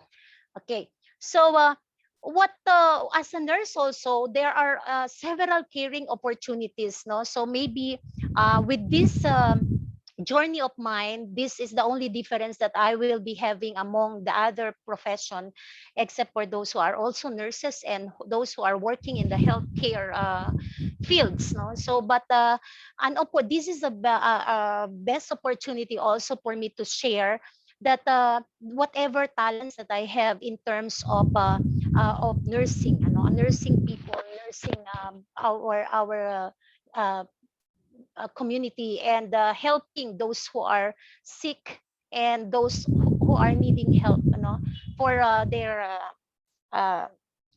for becoming well again, if they are sick. So I am for the information of everyone, and I am very proud to say that I am an alumnus of this university. So when I am on my high school, I am one of the students of the science class high school natin, agricultural science curriculum in the high school of our university. Before it is still called Don Severino Agricultural College. Okay, and when I graduated from my high school, I enrolled as a nurse and graduated from Far Eastern University at the year 1992. And from that time, the first thing that I did is, of course, after finishing school, is to look for a job. And it is a privilege also to work and be given a chance to work in the Department of Health in 1992 as a nurse assigned in a district hospital. So even though I'm from Cavite, but since Occidental Mindoro is under the Region 4, DOH Regional Office of Region 4, I was assigned at the Paluan Medicare Community Hospital to serve our people. So I entered government service at a very young age of 21 years old. Okay, so from that time, I've been exposed to the different scenarios, to the current, to the real world of health, Philippine health scenario, and the different stories of the Philippine healthcare delivery system. So I have observed, I experience how it is to work in a public hospital and serve people, no? And from that community, it is not only the people residing in the towns that we are serving because it's a provincial hospital, but also those indigenous Mangyans, no, that we are serving those. So meron kaming mga minority group of people. And I can remember those opportunities also as a caring opportunity, we were able to go to the different places, even cross rivers and mountains, just to reach those people na nasa far-flung area, to deliver the different health services and vaccinate them and teach them how to be well and to be healthy. So I just want to share with you the quote given by mentioned by our by Florence Nightingale, Miss Florence Nightingale. Miss Florence Nightingale, by the way, is the first modern nurse recognized in the nursing profession. No? Siya yung tinatawag namin na pinaka nanay ng nursing profession. No? And sabi niya, to be in charge is certainly not only to carry out the proper measures yourself, but to see that everyone else does so too. So meaning to say, when we enter the field of nursing and the allied health profession, we always see to it that it's not only us who is just telling everything, keeping, knowing what to do, but also making sure that everyone within our jurisdiction, within our care, should be able to do it also. Okay, so that is our challenge naman as a healthcare worker.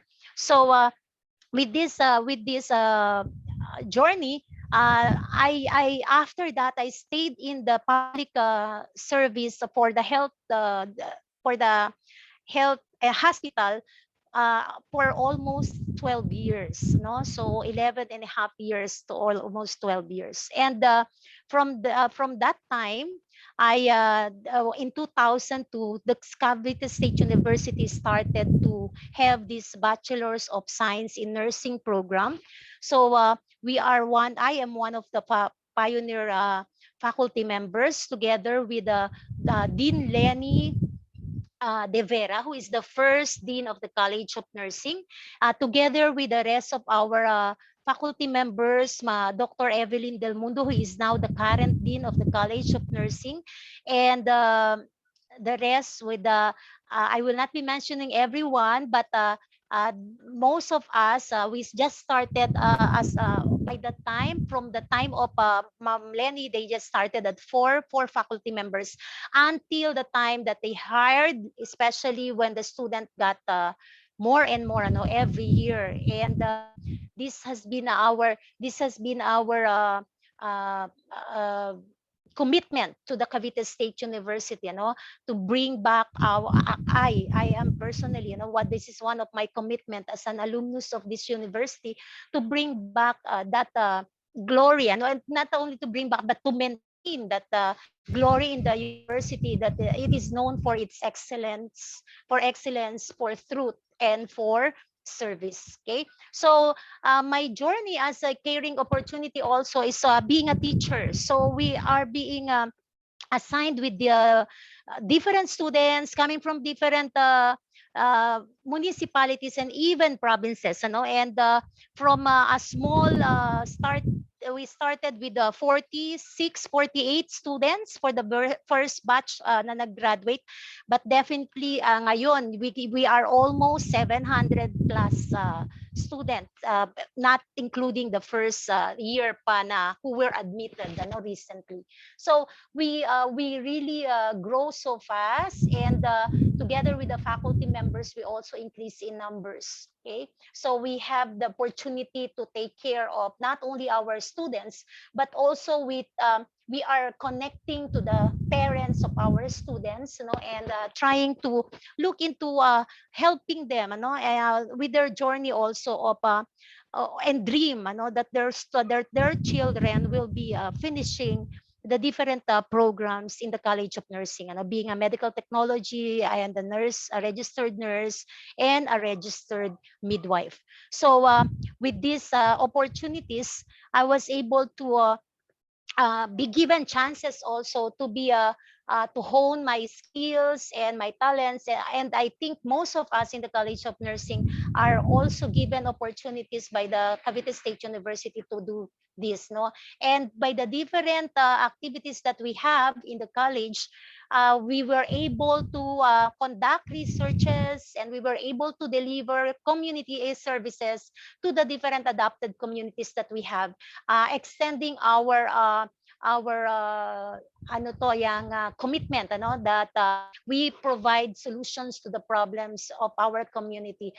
We will be medium of that caring arm, to reach our community and answer their problem. And this will not be missed in the presentation. I am so proud to inform everyone that the College of Nursing, Cavite State University, is now a level 3 AACOP accredited.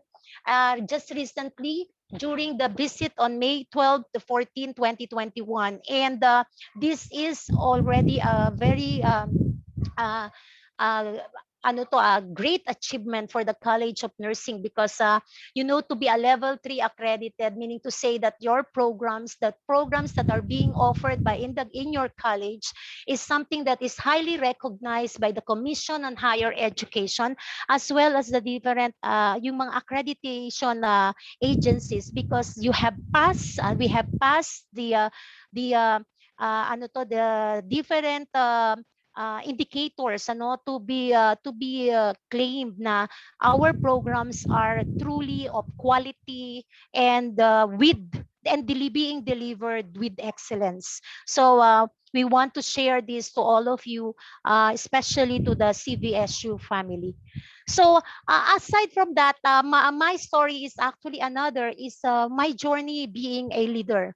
So as a nurse also, I am not only given opportunities by the CVSU, but also I've been exposed to the different organizations and to the different friends and colleagues who are also networks in the area of nursing, and I always thank God and giving my credit to our God Almighty, because I will not be the president of the Philippine Nurses Association Cavite chapter if not His will, and at the same time being elected also as the president of the Philippine Nurses Research Society Cavite chapter. So holding these two positions, organization or association is somewhat challenging and really demanding, because we need to be in action, and we really are we are supposed to support our colleagues, our nurses, and also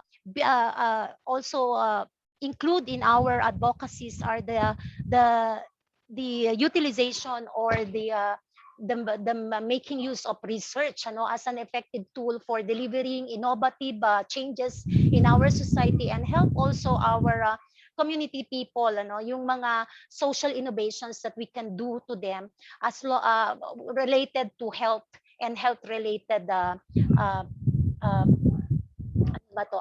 health related conditions, yung mga situations. So given this opportunity, so I also thank God for another opportunity to become a Filipino citizen. So as a Filipino citizen also, we are also being challenged by our national agencies, yung ating national, to help them also and be advocates of health also. So I became also a member of the different civil society and volunteered and my services to the different institutions, as I became one of the member of the Kabalikat Charity Civic Communication as a member, because during disaster risk and reduction management, the use of radio communication is very essential to our disaster risk management ano to yung mga employees and also to our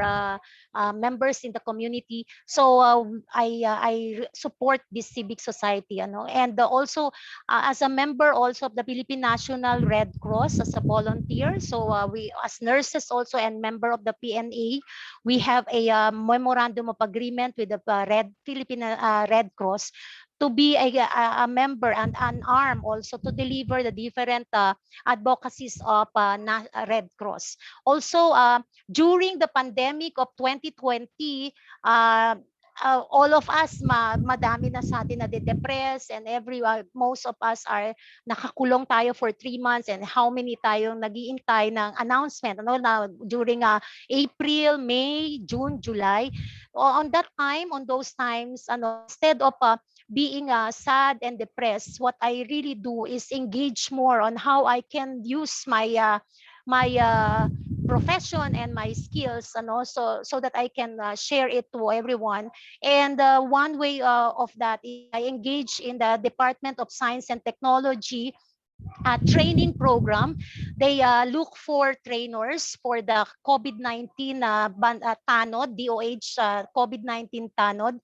And they also have this COVID-19 faster monitoring system wherein you will be trained and you will be training other LGUs. And I can remember that we were invited as a trainer to train LGUs. I trained Rizal, LGU, and even some parts of Region 4. So these are some of my contributions during the very yung time ng pandemic period noong July 2020, and for 3 months this is the intensive role of the DOH to gather an update on the database, on how many are get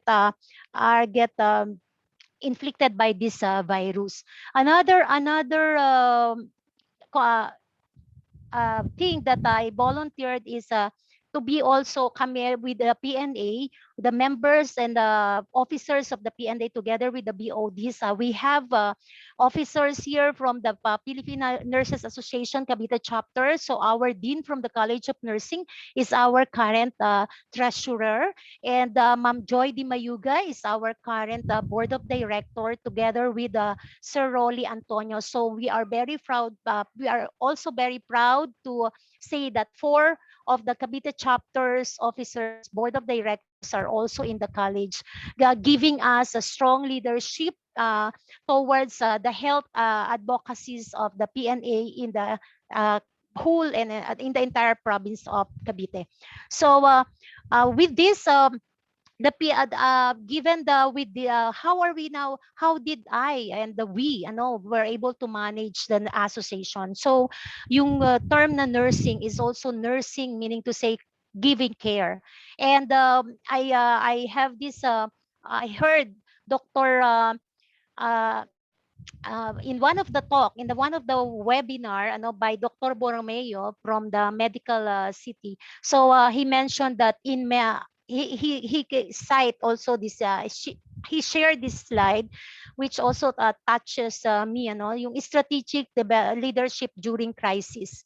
So in many ways we have the young people, we have the talent, we have the imagination, we have the technology, but I don't believe we have the leadership and the willingness to accept risk to achieve great goals. Okay, so by Jean Grants. So this is actually a meeting, a webinar held with the different administrators of the hospitals and the different administrators of the nursing services.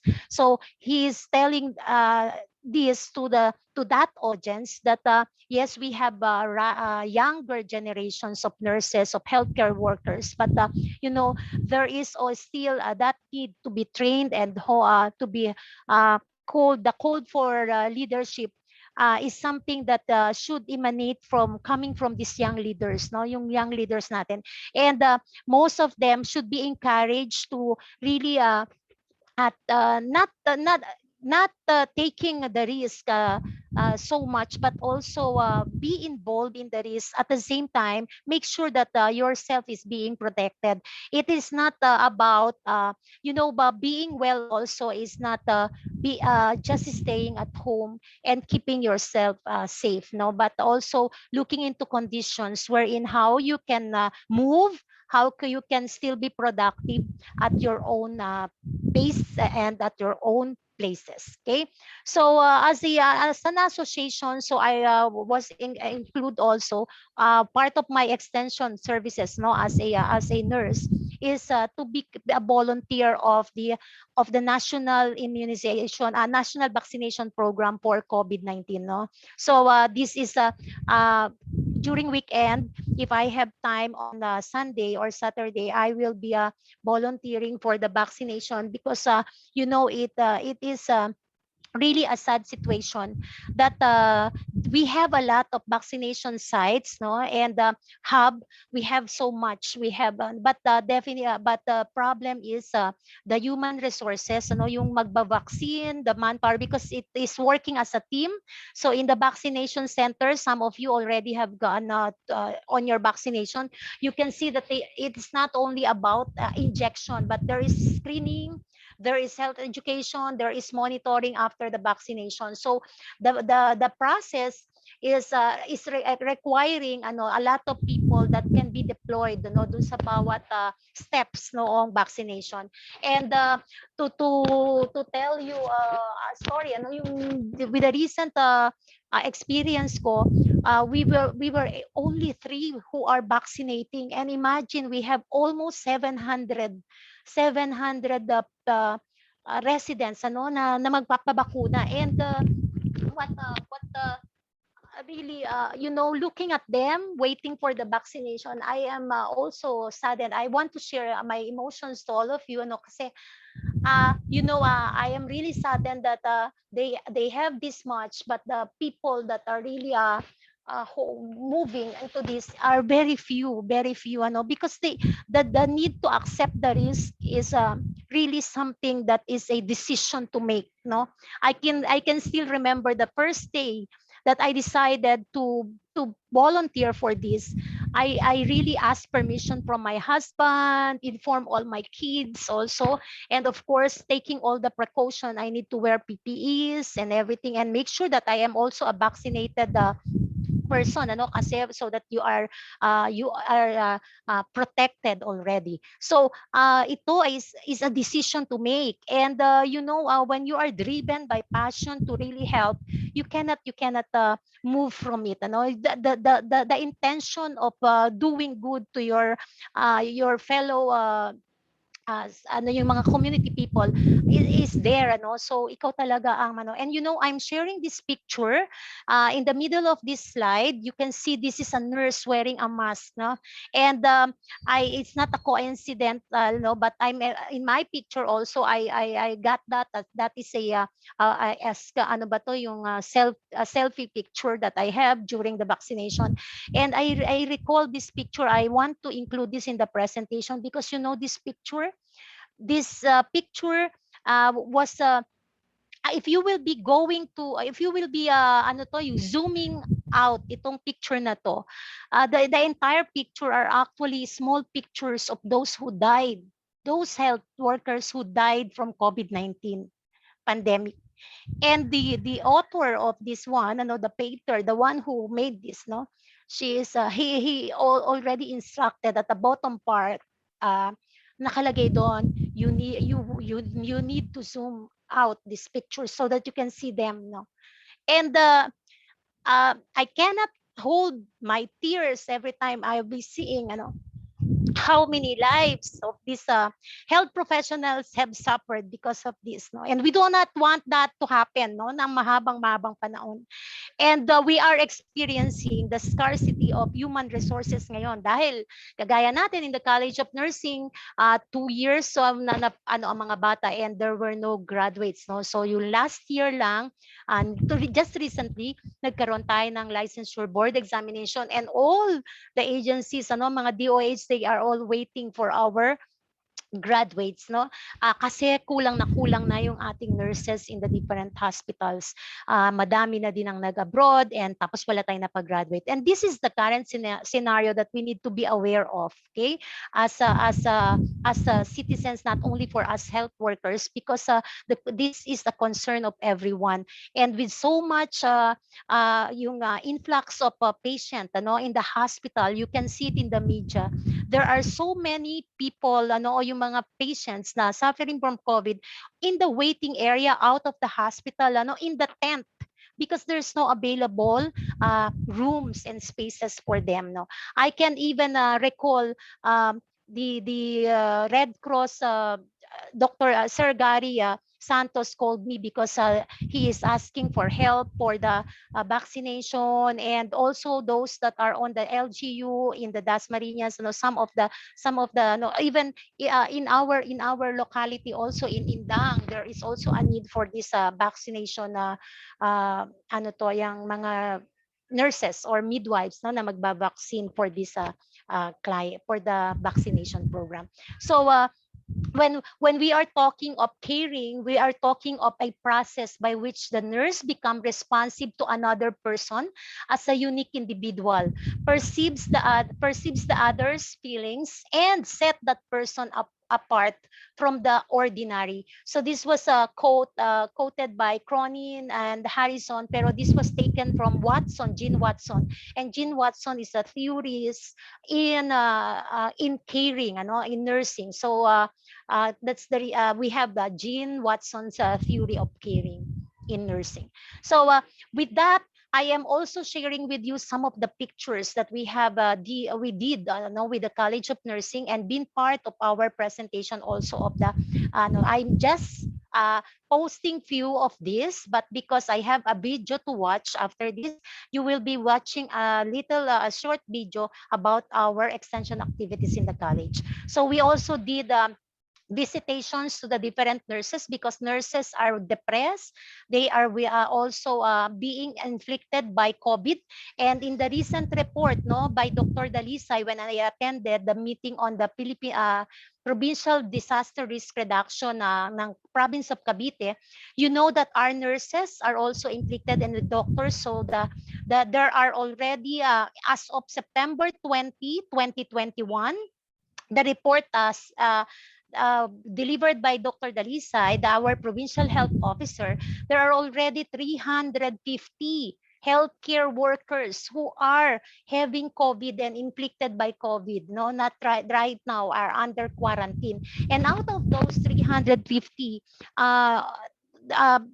the report says that 56 of them are confirmed cases for nurses. So out of the 350, 56 are nurses. And from that report also, he mentioned that there are 295 nurses, healthcare workers, not only nurses. So meaning to say those that are working in that hospital. So may it be a physician, a doctor, or a nurses, or a midwife, 95 has recovered. Okay, so visitation is very important, connectedness to the people. So it's not only that we connect to them, we also empathize, as a health educator. So even though we are safe on our work from home situation with our work in the workplace, we are also always praying for their safety and yung kanilang protection, because they are also helping our families, in the community, yung lahat ng inaalagaan nila, and they should be appreciated. So these gestures, connectedness, empathy, and appreciation are some of the important ingredients also for all of us to maintain our health and well-being. So we connect to people, we connect to our family, we connect to our friends, we connect to our colleagues, to our students, and we also empathize. Every time that someone will becoming sick or will becoming depressed, we need to empathize and also make appreciation also for those who have really gave their effort pa naman to fight all the depressions and to really to survive yung mga sickness and illnesses. So as a members also, we conducted several donation drives. So we also sent messages to the different nurses using different you are nurses, so be strong and do not be discouraged. So we also are praying for the nurses. So communication, encouragement, and appreciation is also very important. So donation drives were taken, and for the accomplishments of the extension, we were able to, together with the College of Nursing, some of the projects of these were also in collaboration with the College of Nursing. So 37 hospitals were reached but through the donations. And we what are those donations? So some of them, generous friends that we know, donated as many as with the CCJ, I think is Ma'am Susan Tan here. So with the generosity of Ma'am Marisa Datuin and the rest of the wives of the Philippine Army, ladies corps, they were able to donate food for our nurses and healthcare workers in the hospital. So almost 3,000 meals delivered every day, every once a week or every other week. There are hospitals that are receiving meals, value meals ng Chowking and Jollibee. Okay, and there are also coming donations from yung mga Procari na mga drinks from Philippine Nurses Association National. So we were able to give almost 500 bottles Procari waters to all our public health nurses naman, yung working in the rural health units. And for those donations naman for the PPEs, mga gloves and masks, this is the first and the initial action of the College of Nursing. Through the effort of the College of Nursing, we were able, and the PNA Cavite chapter, wala pang nananahi noon. This was done in April and May of 2020. Imagine that situation. There's no store that is open, and what I need to do is to call a friend who is selling those acetate papers and those papers that can be cut para magawang face shields. And also we contacted some of the sewers o yung mananahe, kagaya din ng advocacy natin with Dr. Ruel Mojica. So we were able to magpatahe ng mga cloth made material na mask which was given to the different nurses and to our faculty members as well. So ito yung mga dineliver natin sa iba't ibang hospital and RHU units. Face shields na mga improvised because by that time, wala pa pong available na mga face shields na kagaya ngayon na nabibili na lang dyan sa tabi-tabi. So we may mananahe and magpapatahe, magugupit kami, and then magagawa ng mga acetate and face shields just to deliver for them. So those are the hard times also of the association and the College of Nursing, delivering, asking help. Sir Louis Roderos is one of the College of Nursing faculty members also who did the delivery of those materials together with us. And what else? Another extension of the college is nursing the communities, not only the association. So as part of this is we were asked also to help the Philippine Army because of the Army. They were also challenged because of the situation on the pandemic crisis, wherein most of them would be requiring, or we are needing programs, mental health programs to promote yung kanilang mental health state dahil they will be handling cases. Alam naman natin ang mga ginagawa ng mga sundalo, roaming around because of the ECQ, lahat sila deployed and everything, monitoring. So we were invited also. I attended as a stakeholder of this and the Philippine Army at the national, and in this picture, this is in their website. So they made mention that I joined them, and during that consultation meeting, I shared some of the mental programs that can be given to the Philippine Army. And also this is in coordination with the PAOLCI, the Philippine Army Ladies Club of the of the at the Philippine Army in the Quezon City National. Okay, so I think this is was also referred to the College of Arts and Sciences through Dr.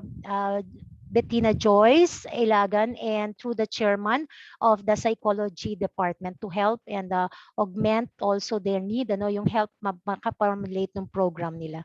And then another also is this one, yung the volunteering in the National Vaccination Program. So I want to help because I became a COVID patient also. So I became a COVID patient positive, and I am asymptomatic. My husband is the one who suffered all the symptoms, no, mild to moderate symptoms.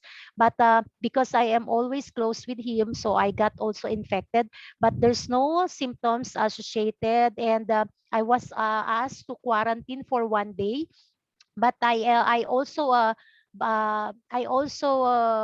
ano to journey in that 1 day quarantine experience in the isolation facility because I want to observe what is going on in an isolation facility, because I know most of us, we do not know what is happening inside the isolation facility. So that 1 day experience, it's a day of experience given to me again, I think, by God, so that as a nursing leader, I can help also, and I can see what is happening inside isolation units. So given that, so I recovered, and with this gave me a driving force na to really help in the vaccination, because remember, our country is in need of herd immunity. The target originally is September 2021, ano, but we are already on this month of September. But as far as my last recall, ano, last week yata, we are only 36% being vaccinated, and the entire country pa ay hindi pa ganun karami ang nabavaccinated. So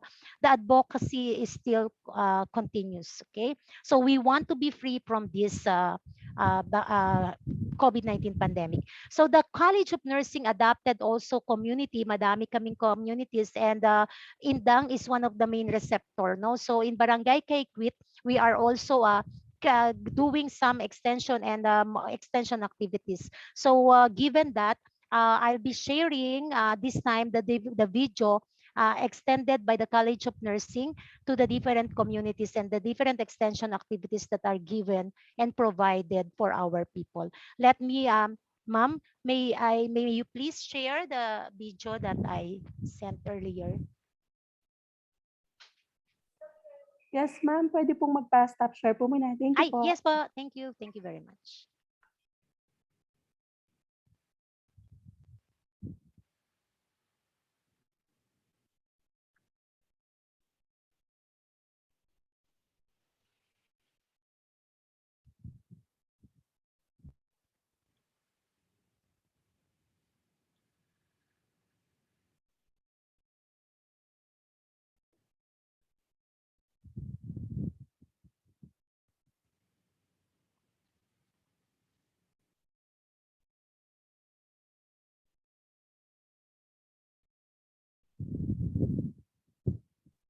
Ma'am, naka-share pa rin po kayo? I stop it already. Still pa rin po. Parang hindi na, ma'am. Yes po, ma'am. It is still nakas- presenting po. Still presenting. Wait lang po Pero hindi ko na siya makita kung saan ko i-stop. Not yet. Ang presenting po, ma'am, ay yung sa PowerPoint po.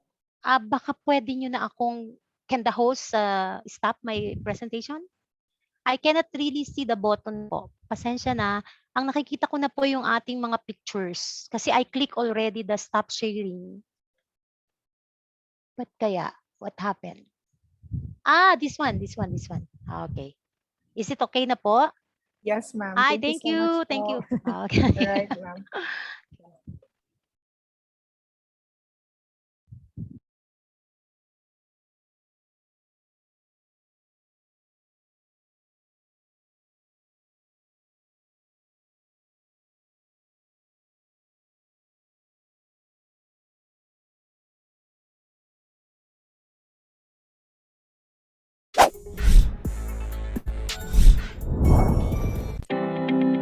The second AVP presentation is about Area 2 Extension.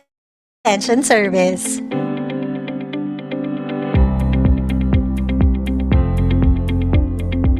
The College of Nursing, through its University Extension Trust on Health and Wellness, aims to provide holistic care to different population groups and the community at large.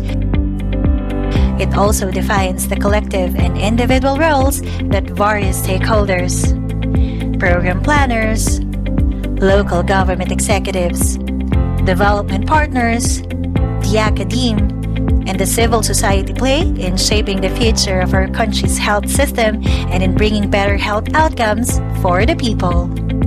As part of the extension program of the college and in accordance to the principles of organizing a community, the holistic care that can be given will eventually promote a healthy, productive, and better quality of life to individuals, families, and the whole community.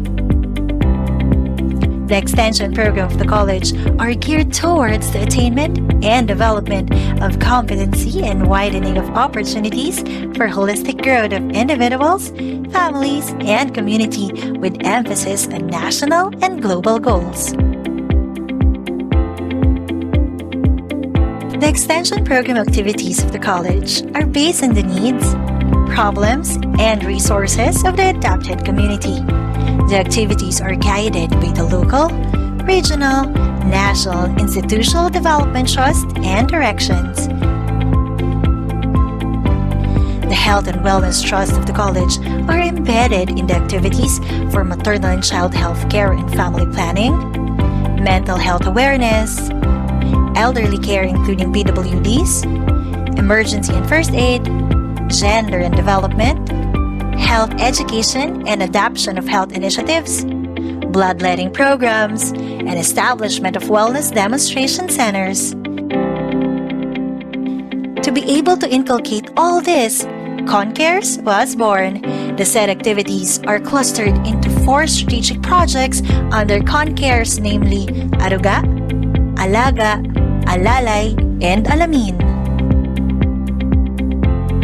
The establishment of community needs is routinely done through priority needs assessment via house-to-house surveys or from research studies. This enables the extensionists from the College of Nursing to be able to point out the concerns of people in the given community.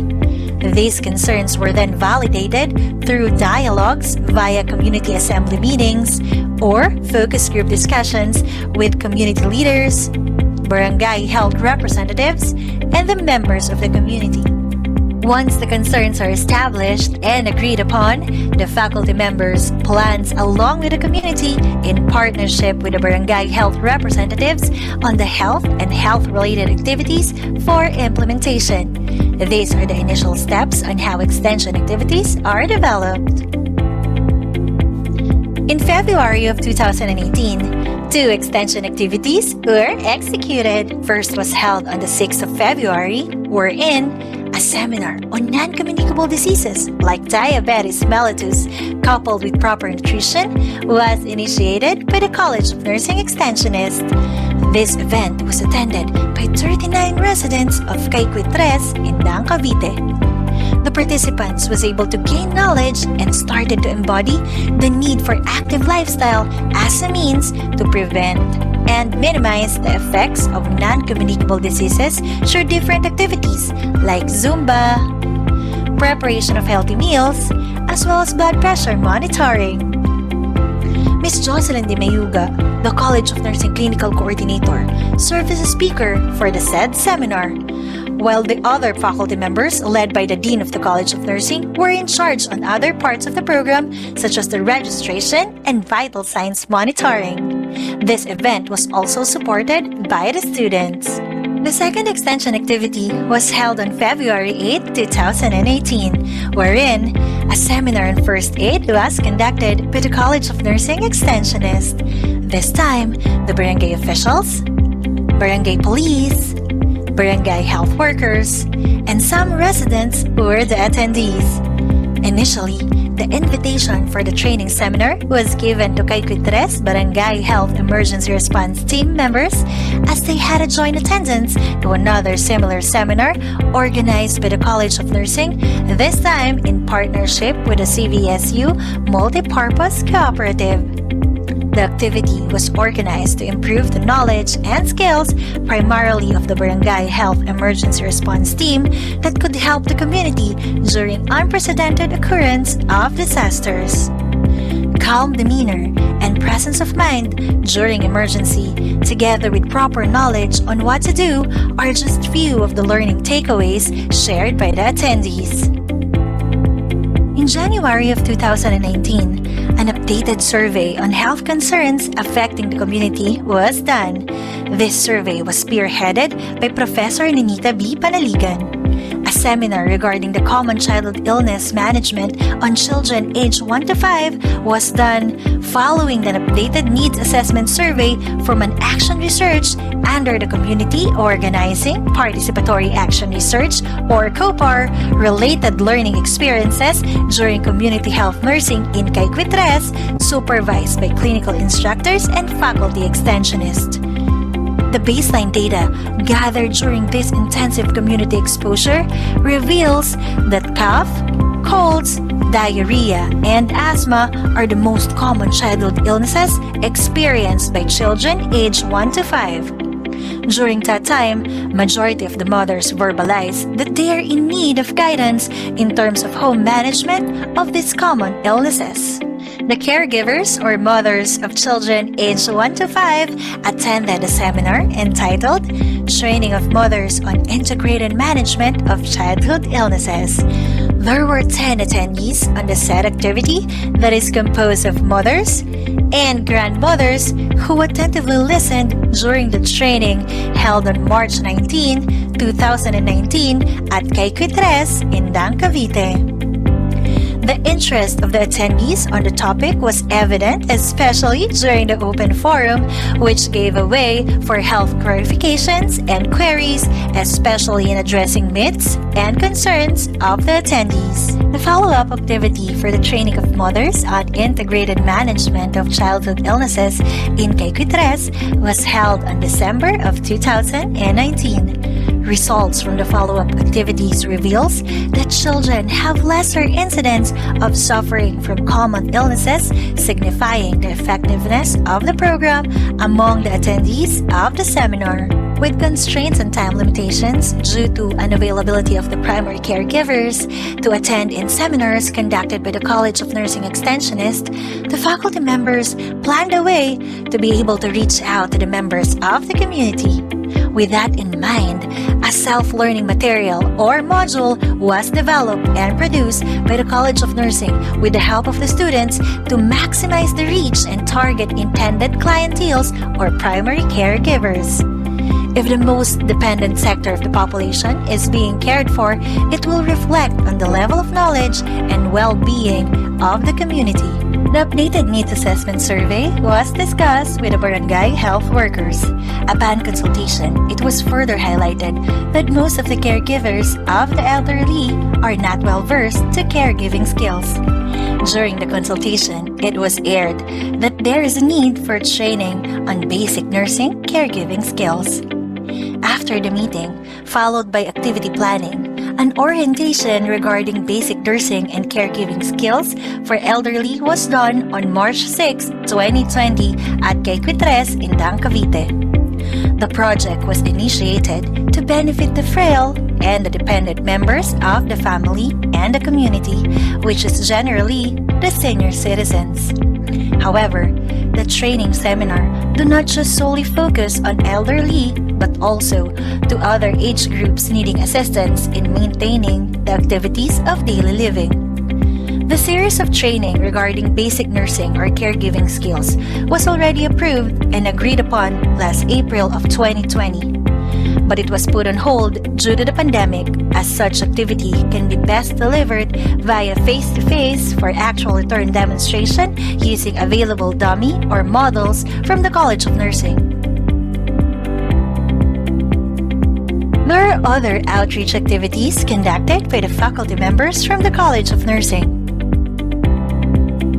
Partnerships in these various groups in the communities and in the province of Cavite were established in response to unprecedented emergencies and calamities, like the partnership with the Philippine Nurses Association Cavite chapter during the Taal eruption.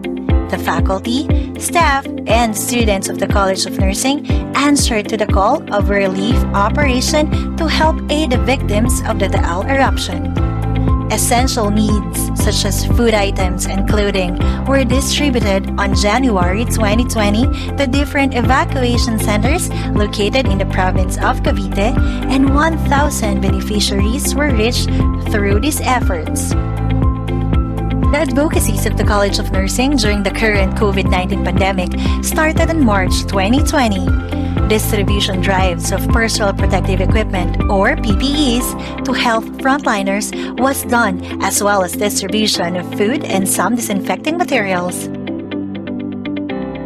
The institution beneficiaries of these distribution drives includes rural health units and hospitals in the province of Cavite like Jayam, MV Santiago, and Gentry Doctors Hospital.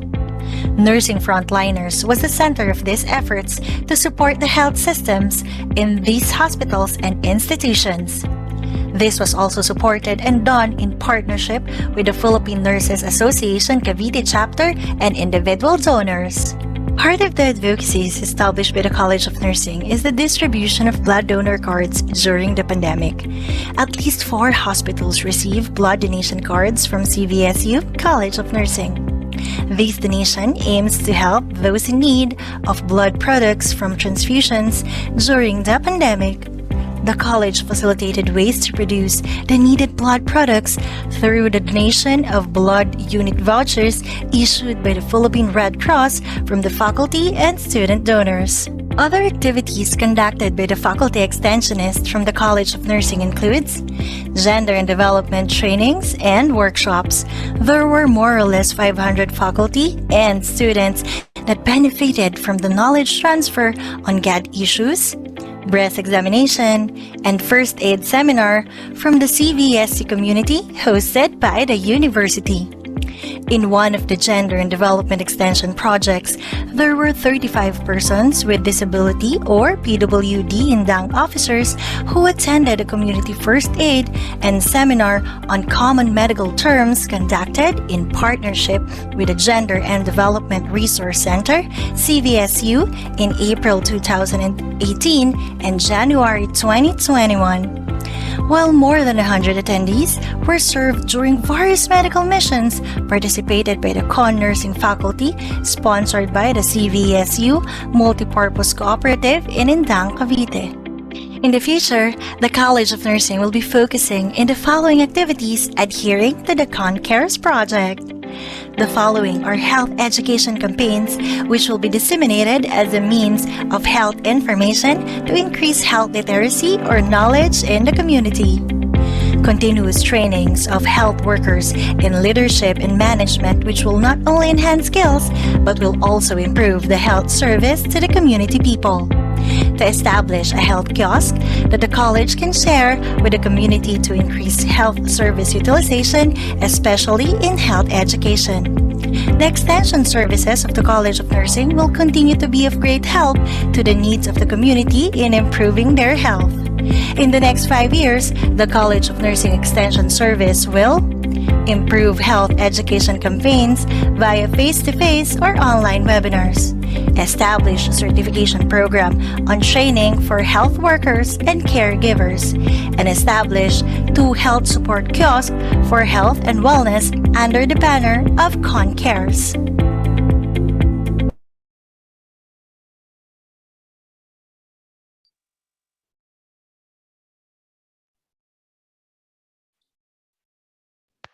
Ayan, Alright. okay.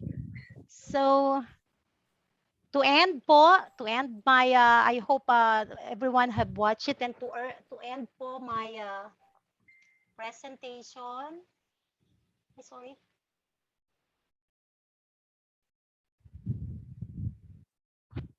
Okay, so let us continue to live and to learn. So whatever situation we have now, we need to adapt to the situation.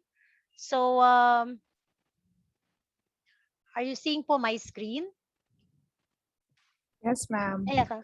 And then ang isa po natin, okay, let us also maintain our body healthy by exercising and believing together doon sa mga kasamahan natin at mga pamilya natin harmoniously and also with a healthy attitude ano po sa kanila, taking care of them and also continuing our journey do sa kanila po na kasama natin. May it be at home, may it be at the school or in our workplace.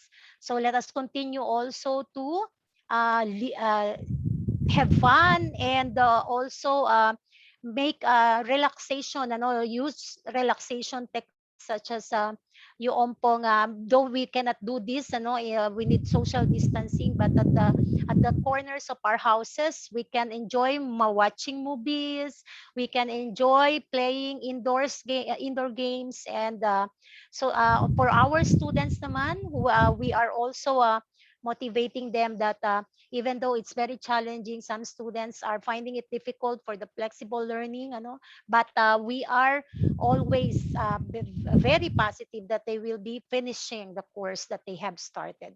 So with this, I am Nenita Panaligan, who is now ending my presentation, and thank you for the opportunity to have to share my life and also the accomplishments of the College of Nursing to this event. Thank you very much to the Extension Services through the leadership of Dr.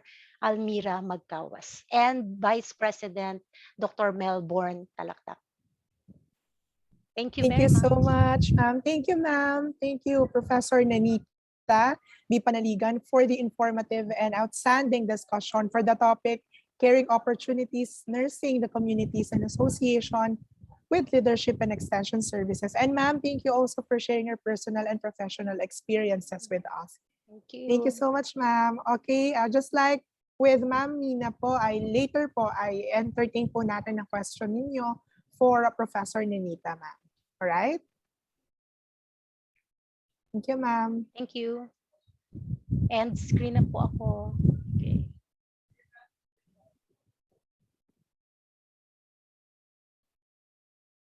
All right. I guess that is for our second topic for this day, mga ka-istorya. Ready na ba kayo for our third one? All right. I hope that everybody is ready and excited also. So let us now proceed. Huwag na po natin patagalin ito. All right. Our third speaker earned his Bachelor of Science in Forestry and Master of Science from the University of the Philippines, Los Baños. He is also a licensed forester. His specializations are on the Geographic Information System and Remote Sensing Environmental Impact Assessment, Social Forestry, and Biodiversity Assessment.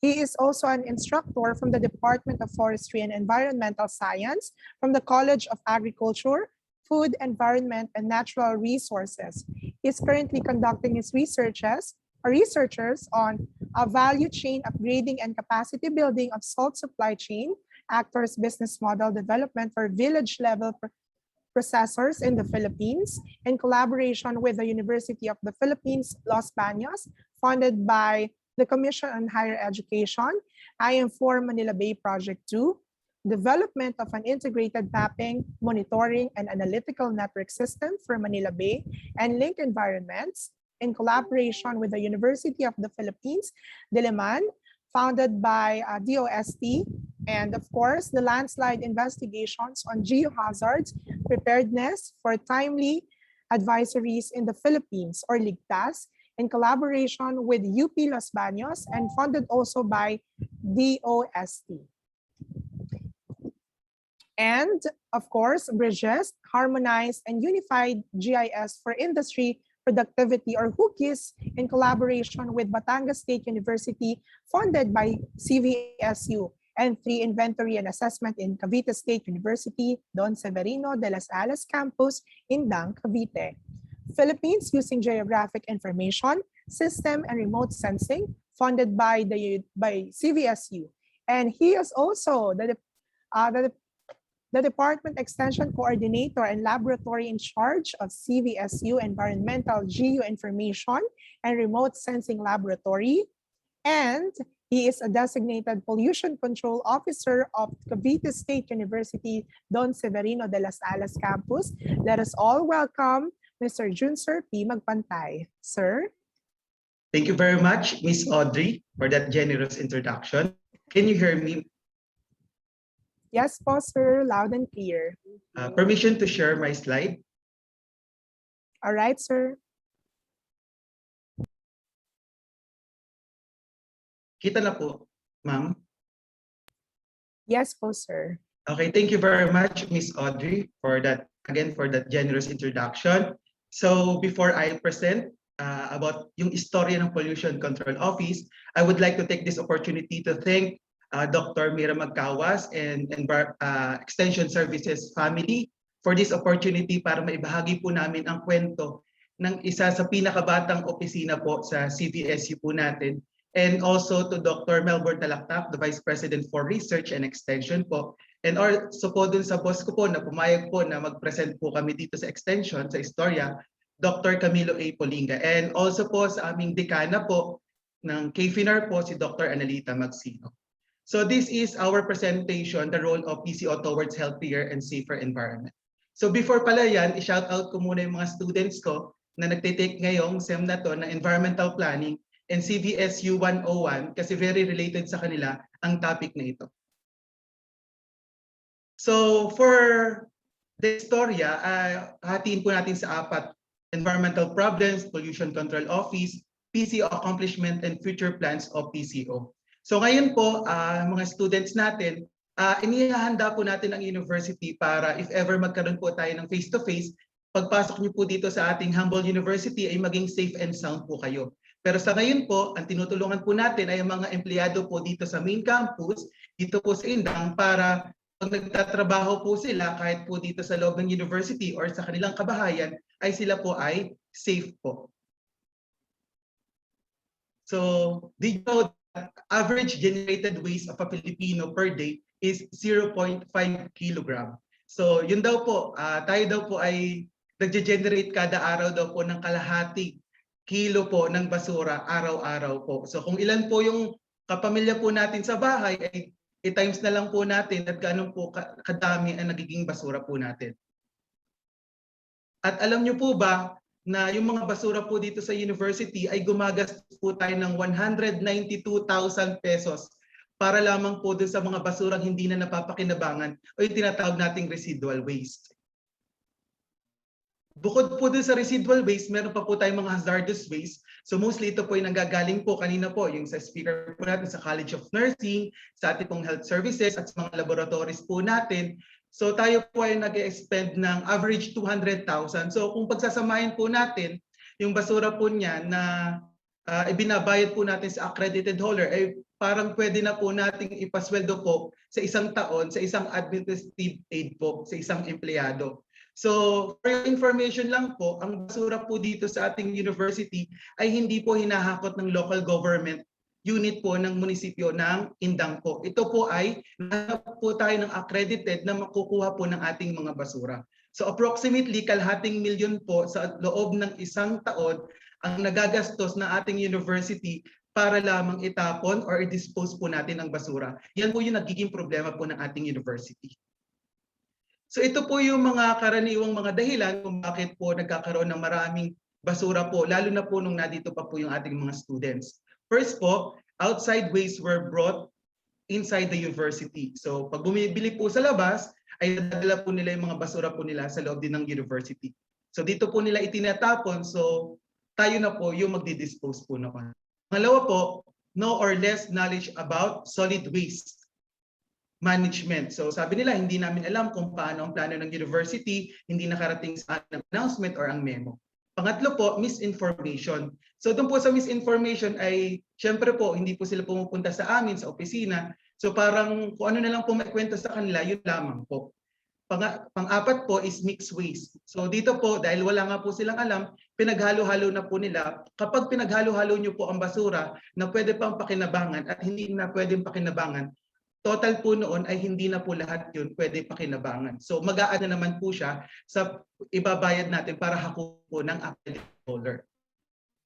Ang po is unattended waste. So nagkaroon po dito ng experience po kami sa university na iniiwan na lamang po sa labas yung mga basura nila, lalo na po pag halo-halo tapos may pagkain po, kinakain po or binubungkal po siya ng mga aso. Nagiging problema po natin sa university. At pang-anim po at ang pinaka-importante po is yung attitude at disiplina po ng mga tao. So ang hirap po kahit may maganda po tayong mga policies po dito sa universities po at ang dami po nating education information materials, ay kung hindi pa rin po mag-i-start sa ating sarili ay hindi po magiging successful po ang solid waste management. So other problems ang nakaharap po ng university na nasa Pollution Control Office po ay yung mga natural calamities katulad po ng typhoons, earthquakes, volcanic eruptions. So dito po kasi hindi lamang po sa solid waste po yung sakop po ng Pollution Control Office. Kasama po dito yung mga puno po natin, trees and wildlife. So dito po tinitingnan po natin kung healthy o hindi na po healthy ang ating pong mga puno kasi it can pose hazard po sa mga tao po. So pwede pong bagsakan po yung ating mga properties or ang pinakamasama po niyan ay bagsakan po yung mga tao lalo na po yung mga estudyante natin. So kaya po ako ay nagko-conduct po ng tree inventory and assessment. So tinitingnan ko po kung healthy pa po yung puno. Kung hindi na po healthy yung puno ay aayusin ko na lang po siya. Maputol po natin pero papalitan po natin siya kasi para mapalitan po natin yung function niya sa ating environment. And other problems po yung human intervention kasi may mga tao kasi na hindi skilled. Kunwari po, papagandahin lang nila yung puno pero wala nga po silang knowledge kung paano yung tamang pagpuputol or pagtitrim po ng puno. Ang kinahatungan po ay namamatay po yung puno kasi nasusugatan po sila katulad ng tao. Pag may sugat po ay pinupuntahan po ng peste or kaya ng mga diseases hanggang sa mamatay na po yung puno. Sayang naman po kung yan po ay mga endemic species o dito lang po makikita sa Pilipinas po. Meron po tayong mga endemic species na po ako nakita nung ako po ay nag-inventory po ng puno. So ano po yung pwedeng maging dahilan or pwedeng impact or effect po kapag hindi po natin sinunod po or binigyan ng solution environmental problems dito sa ating university. Una po, loss of biodiversity. So mga pag-aaral po dito sa ating universidad na meron po mga halaman at mga hayop na dito lang makikita sa ating lugar. Katulad po ng giant cloud rat, so dito lang po makikita sa Indang. And we have various endemic species po ng mga halaman katulad po ng kamagong, mga ipil, mga nara po. So yan po. Pangalawa po ay magkakaroon po tayo ng problema sa land, air, and water po. Siyempre po kapag tayo po ay nagkakaroon ng mga activities, nadudumihan po natin ang lupa natin, ang tubig po natin, at ang ating pong hangin. Tatlo po ay pwede po tayo mawalan ng trabaho po dito sa university. Bakit po? Kasi tayo po ay bibigay po ng mga reports po sa DNR quarterly at semi-annually po. Pag nakita po nila na hindi po tayo nagko-comply sa DNR, ay pwede po nilang ipasara temporary or pwedeng permanent na po ang isang establishment. Mamaya po i-discuss ko kung paano po mangyayari yon. At ang pinakamasama pong pwedeng mangyari ay magkaroon po tayo ng access to health problems po natin. Kasi kung hindi po natin susolusyonan po ang mga problems po natin sa solid waste, kapag nakakalat po yung mga basura natin, health problems po yan, ay pwede pong, kunwari po ay may mga syringe po doon, natusok po yung mga tao na humahakot po noon, tapos naapektuhan po sila, mga infectious disease. So pwede pong ikamatay po nila. So kailangan po itong mga environmental problems ay mabigyan po natin ng solusyon through Pollution Control Office po. So ito po ang aming pong maliit na pamilya sa Pollution Control Office. Ako po ay faculty po sa KFINAR-DFES and talagang ang focus po talaga sa PCO ang aking tatlong staff po, si Bernard Buco, si Leonardo Mojica po, sila po dun sa materials recovery facilities po natin. So doon po sila nagsesegregate ng mga basura bago po hakutin po ng accredited holder. At meron po akong isang administrative aid for more on clerical. So sana po may mga mag-volunteers po sa inyo, lalo ng mga technical person para po mas mapaganda po natin ang environment natin at management po natin sa ating university. So ano po ba yung role o ano yung istorya ng isang PCO? Ano ba yung ginagawa ng isang PCO? Yung nakikita niyo pong mga batas ay dapat po yan ay sinusunod. Hindi lang po ng PCO kundi ang buong community po ng CVSU dito po sa main campus. Una po, yung PD 1586, so Environmental Impact Statement System. So nakaka-proud po kasi lahat po ng student ay kailangan po mag-apply sa DNR. At tayo po ay nakapasa at nabigyan po tayo ng Environmental Compliance Certificate. Ang ibig sabihin lang po niyan, tayo po ay sumusunod sa batas ng kalikasan. Pangalawa po, RA 6969, ito po yung hazardous waste. So doon po sa hazardous waste po talaga, lalo po sa mga laboratories, yung mga syringe po natin, ay kailangan mapangalagaan po natin. May mga tanong po, paano natin itinatapon ang hazardous waste? So bawat opisina po dito, bawat unit po at bawat kolehiyo dito sa main campus po, ay kailangan meron po silang temporary storage facility po. At dapat po ay i-inventory nila yon at ipasa po namin ang inventory sa PCO para mabigyan po namin ng budget kung magkano po yung ipapahakot natin sa accredited hauler ng hazardous waste. Pangatlo po is Philippine Clean Air Act of 1999. So ito po, tinitingnan po natin, meron po tayong generator set. So sila po ay naglalabas ng mga usok, yung mga sasakyan po natin. So kaya po kapag tayo po ay nagre-renew or kumukuha po ng mga stickers po sa mga sasakyan natin, ay kailangan po makita yung ORCR. So syempre, hindi naman po tayo makakuha ng ORCR kung hindi po maganda po yung test po natin sa emission po. And also, ipinagbabawal din po ng DNR yung pagsusunog po ng ating mga kahoy at kahit ano, lalo na po yung mga plastic, pinagbabawal po yan sa RA 8749. Pang-apat po is RA 9275, it's the Philippine Clean Water Act of 2004. So dito po ay tayo po ay nagsusumite sa DNR, Environmental Management Bureau, kung ano po yung quality ng water po natin dito. Ano po yung effect ng mga activities po dito sa CBSU dun po sa tubig. Dapat po tayo po ay makapasa po doon. Yun po ang hamon sa atin. Kapag hindi po tayo nakapasa, ay magkakaroon po ng violation. Ano ba yung violation? Ang violation, pwede tayong magbayad sa DNR ng pwedeng 20,000 per violation. Tapos kapag hindi pa natin siya binigyan ng solusyon, kada araw po 20,000 and 20,000 hanggang sa maubos na po talaga ang pera natin at hindi na tayo makapagbayad kung hindi po natin i-comply yun at pwede nga po tayong maipasara po ng DNR kasi hindi po tayo sumusunod sa batas po ng kalikasan. List is the RA 9003. Ito po yung sa ating mga basura. So ito po yung pinaka mahirap nung una po akong naging pollution control officer. Ito po yung pinaka mahirap po na bigyang solusyon po. So nagkaroon po ng mga projects po, sobrang ganda po ng ating mga trash bin. However, hindi po siya naging successful kasi hindi nga po transparent yung mga trash bins natin, ay merong mga nagloloko pong mga tao po na itinatapon na lang nila kahit mali po yung dapat ilagay po doon. Kasi wala naman po nakakita kung tama at mali. So pagdating po sa amin, halo-halo pa rin po yung basura natin. So hindi po natin nabibigyan ng solusyon po yung problema natin sa basura. So environmental policies. So sa environmental policies po natin ay meron tayong University Pollution Control Office kung saan ang ating pong temporary pollution control office po ay nasa kolehiyo po ng KFINAR po. So dito po sa Department ng Forestry and Environmental Science. So I will be discussing the total plastic ban para po mas ma-inform po yung mga empleyado ngayon, lalo na yung mga pumapasok po ngayon sa skeleton force po natin. The garbage in, garbage out policy, proper waste segregation and imposition of fines, trees and wildlife protection. Yung sabi ko nga po sa inyo, if ever may nakita po kayong mga puno po sa loob ng ating university, ay ipaalam nyo po sa amin para po ma-check po namin kung pwede na po siyang putulin or pagandahin na lamang po siya. Hindi po lahat na nakikita po natin na sa gabal ay puputulin na po natin kasi sobrang tagal po bago lumaki po ang isang puno. At yung ginagawa niya pong function as carbon sequestration na nagbibigay po sa atin ng oxygen ay hindi po agad pagkatanim nyo ay may ibibigay na po agad sa atin yung ganung amount na kinuha mo dun sa pagputol mo. Next is vehicular emissions and traffic policy. Sewage treatment. So I am very happy to announce na malapit na po tayo magkaroon ng wastewater treatment plant.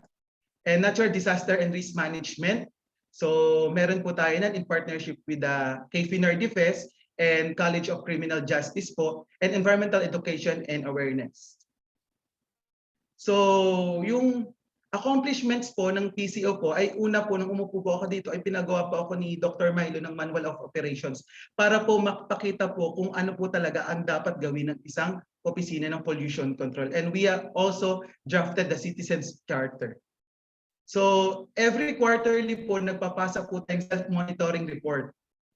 At maraming salamat po sa mga offices, mga colleges na nagpapasa po ng report kasi kami po ang nagko-consolidate noon at ipinapasa po namin every quarter. And the compliance monitoring report naman po, dyan naman po, isinasama po yung water quality and soil testing po. So semi-annually. So masyadong busy talaga ang PCO kada quarterly at semi-annually kasi nga more on reporting po tayo sa DNR. Kasi kapag hindi po tayo nakapag-report sa DNR, another violation na naman po siya. And we are complying with the RA 9003 in support to Indang Municipal Resolution kasi ang CBSU main campus po ay under po ng Indang jurisdiction number 35S 2012 and Provincial Ordinances number 007, 2012 and 2013 to 21. So dito po ipinapakita po na tayo po ay sumusunod sa probinsya po natin, the presence of PGNRO po, at sa munisipyo po natin, lalo na po doon sa total plastic ban, hindi na po ina-allowed yung mga single-use plastics.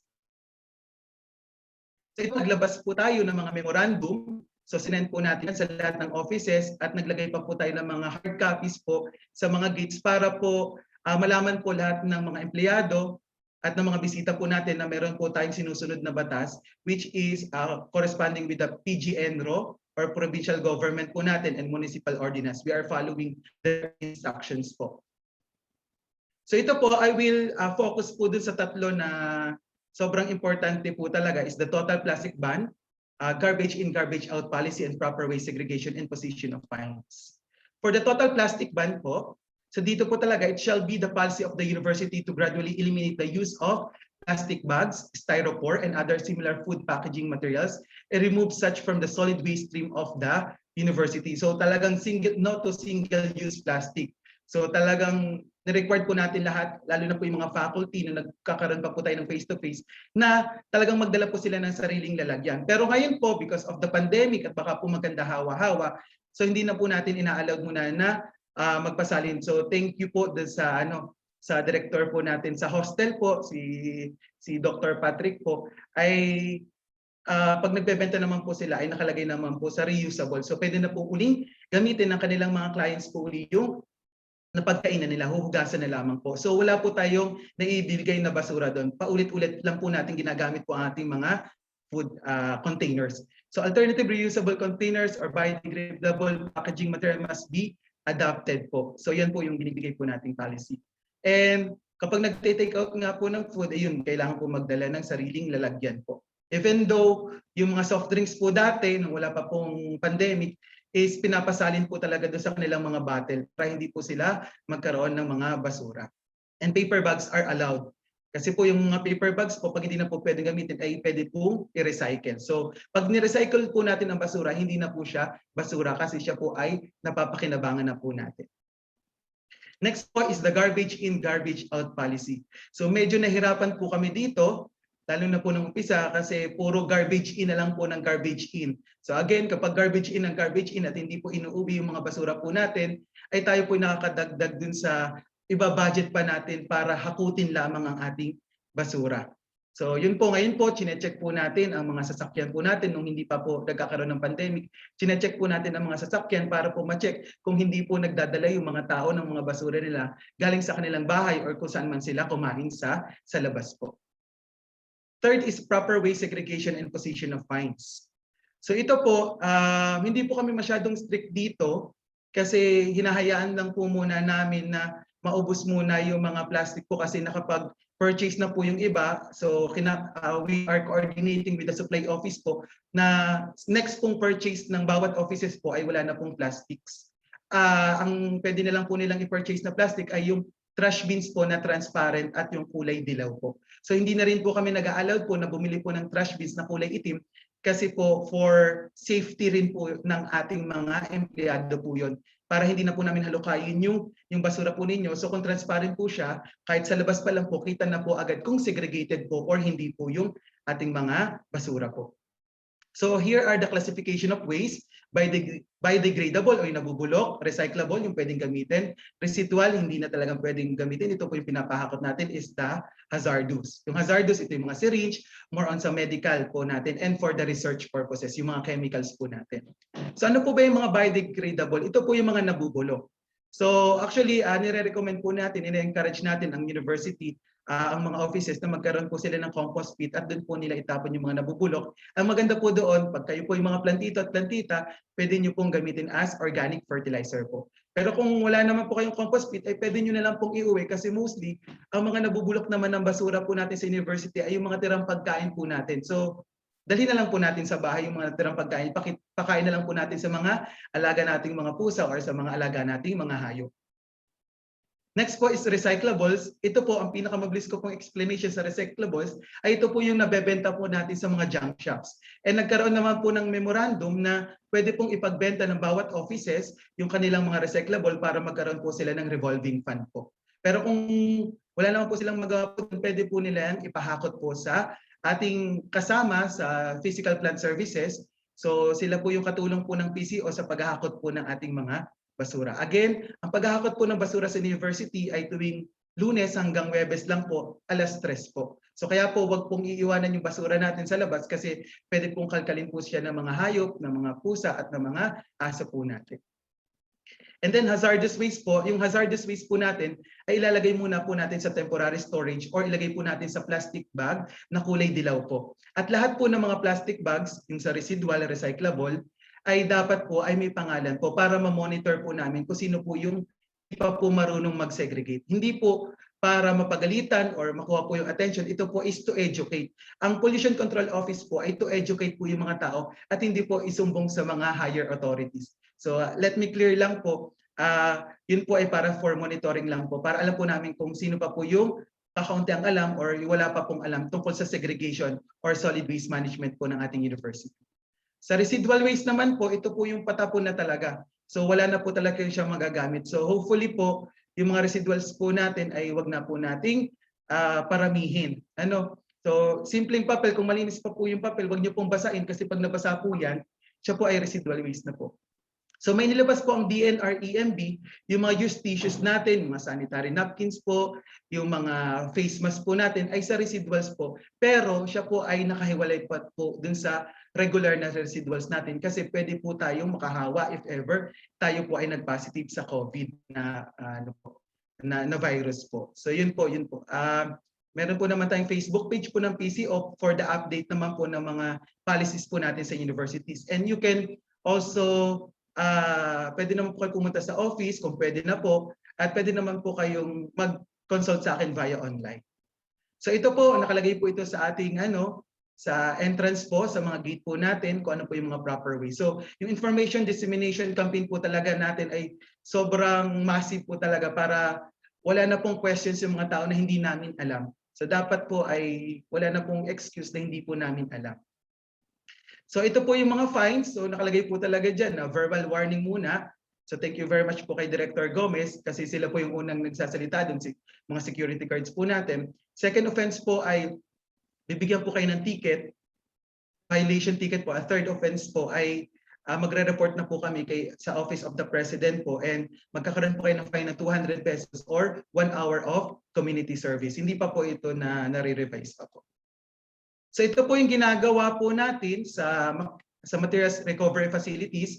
Yung mga kuya po natin, sina Kuya Bernard po at si Kuya Junior, pagdating po ng mga basura nyo po sa MRF na hinakot po ng ating kasamang mga taga-PPS po, ay tinitingnan po namin kung segregated o hindi. So kapag hindi po segregated, ay pinipicturan po namin at tinitingnan po namin kung saan po galing kasi may pangalan po iyon. And then pupuntahan ko po or kakausapin ko po yung head or yung dean po doon para baka kailangan po nila ng seminar or orientation about solid waste management. Tinitimbang po natin yan para malaman po natin kung gaano karami na po yung ating mga basura. So nagkakaroon din po tayo ng orientation ng CVSU waste management po. So naganap po university-wide. So nag-ask din po si Ma'am Ana sa KFINAR para magkaroon ng orientation po kung paano po yung waste management natin. And also yung may bago po tayong mga agencies na tumutulong po sa paglilinis dito. So kailangan po nating i-orient po sila dun sa policies po natin about sa environment. So ito po, makikita po natin, nagkakaroon po tayo ng consultation. So hindi lang po seminars yung ginagawa ko po is nagkakaroon po tayo ng consultation. So nung umpisa po ay pumunta po talaga sa akin. Thank you very much po kay kay Ma'am Princess Roderno, pinapunta niya po sa akin si Ma'am Jean Crisostomo para po itanong ko anong ibig sabihin po ng memo. Okay lang naman po na magtanong po kayo sa akin. Basta i-ano po natin yung social distancing po natin at i-follow po natin yung health protocols. And yung pangalawa po, nagkaroon po kami ng consultation meeting po. Shout out po kay Sir Ivan Waikoko ng College of Nursing. So talagang very supportive po siya, and kay Dr. Evelyn Del Mundo po. Thank you very much, ma'am.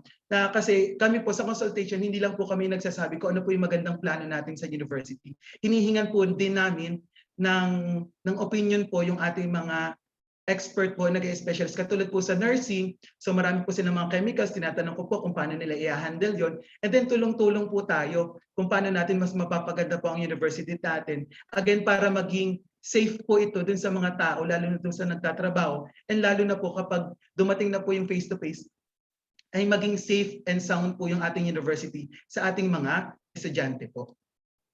So ito po, nakakatuwa po kasi nagkaroon po tayo ng Memorandum of Agreement partnership with the DNR-EMB.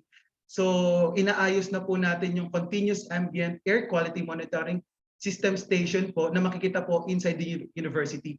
Ito po yung nagtetest at nagmomonitor po ng air quality. So nagpapasalamat po kami sa DNR-EMB kasi required po ito sa establishment na magkaroon ng ganito. So hindi na po gagastos ang university para po mag-put up kasi billion po ang gastos po dito. Hihingi na lamang po tayo ng data galing po sa DNR. So ang tulong po na ibibigay po natin sa DNR po is yung makikabit po sila ng kuryente sa atin. And ang PCO po ang mamamahala po dyan. Ang pinakamaganda din po mangyayari dyan, hindi lang po ang PCO makikinabang po dito, ay buong community po ng CVSU. Bakit? Kasi pwede po itong gamitin for academic purpose po. So pwede po kayo diyang mag-field tour, tingnan nyo po kung ano yung mga equipment po na dyan para i-measure po yung quality ng air po natin. So accomplishments po with partnership with the Department of Forestry and Environmental Science, under po ng college ng KFINAR po and CCJ po, ay nagkaroon po tayo ng seminar on disaster preparedness kasi kailangan po laging safe po yung ating mga empleyado. Again, hindi lang po empleyado, pati po yung ating mga minamahal na mga estudyante. So nagkaroon po tayo in celebration of Araw ng Kalikasan, ito po yung nangyari year 2018. So nagkaroon po tayo ng earthquake and ng fire drills po. So kasali po lahat ang community po dito nung pwede pa pong mag face-to-face. So partner din po dyan ang PCO kasi dapat talaga safe and sound po lahat po tayo dito sa university kasi ito po yung pangalawa nating tahanan. And isa po sa may pagmamalaki ng office po is CVSU is 100% compliant sa DNR. Bakit 100% compliant? Kasi yung mga sinasubmit po nating report ay wala pong violation na natatanggap sa DNR. So thank you very much po. Hindi po magiging successful po ang PCO kung hindi po sa buong community. Kasi tayo po ay lahat ay sumusunod po sa batas ng kalikasan at sa mga batas po na ini-implement po ng Pollution Control Office. So thank you very much po, lalo na po sa pamamahala po ni Dr. Hernando Robles and Dr. Camilo A. Polinga. Kasi mostly si Dr. Camilo Polinga, siya talaga yung nagiging technical expert po namin. And good thing is may background po siya sa environmental science. So lahat po ng mga gagawin po namin is kinoconsult po muna namin sa kanya. Kasi siya rin po ang crisis manager po. So thank you very much po sa lahat ng community, sa CVSU main campus po sa pag-participate at pagsunod po sa mga batas po. We are compliant with the DNR. Thank you very much po. And future plans of PCO, so magkakaroon na po tayong wastewater treatment plant, required po ito. So thank you very much po sa planning office, Vice President for planning po. Tinutulungan po tayo magkaroon po ng design and layout para ito po yung lilinis po ng mga septic tank po natin. Kasi po yung mga septic tank po, dapat po ay malinis po yung mga sewage natin. And then bago po natin ilabas po sa environment, ay kailangan mas malinis po. So through wastewater treatment plant, bago po natin ilabas yung madumi, ay magiging malinis muna siya at pwede po natin ilabas na po doon sa ating mga ilog po. Or better po, pwede po maging organic fertilizer or pwede po nating pandilig po sa mga halaman po natin. So ganun po yung renewable energy na ibibigay po sa atin ng wastewater. Hopefully this year po ay masimulan na po natin ang waste treatment plant. So yun po. And the other one, ito po talagang sobrang hiniling ko po kasi hindi po talaga kaya ng PCO kasi talagang 4 lang po talaga kami.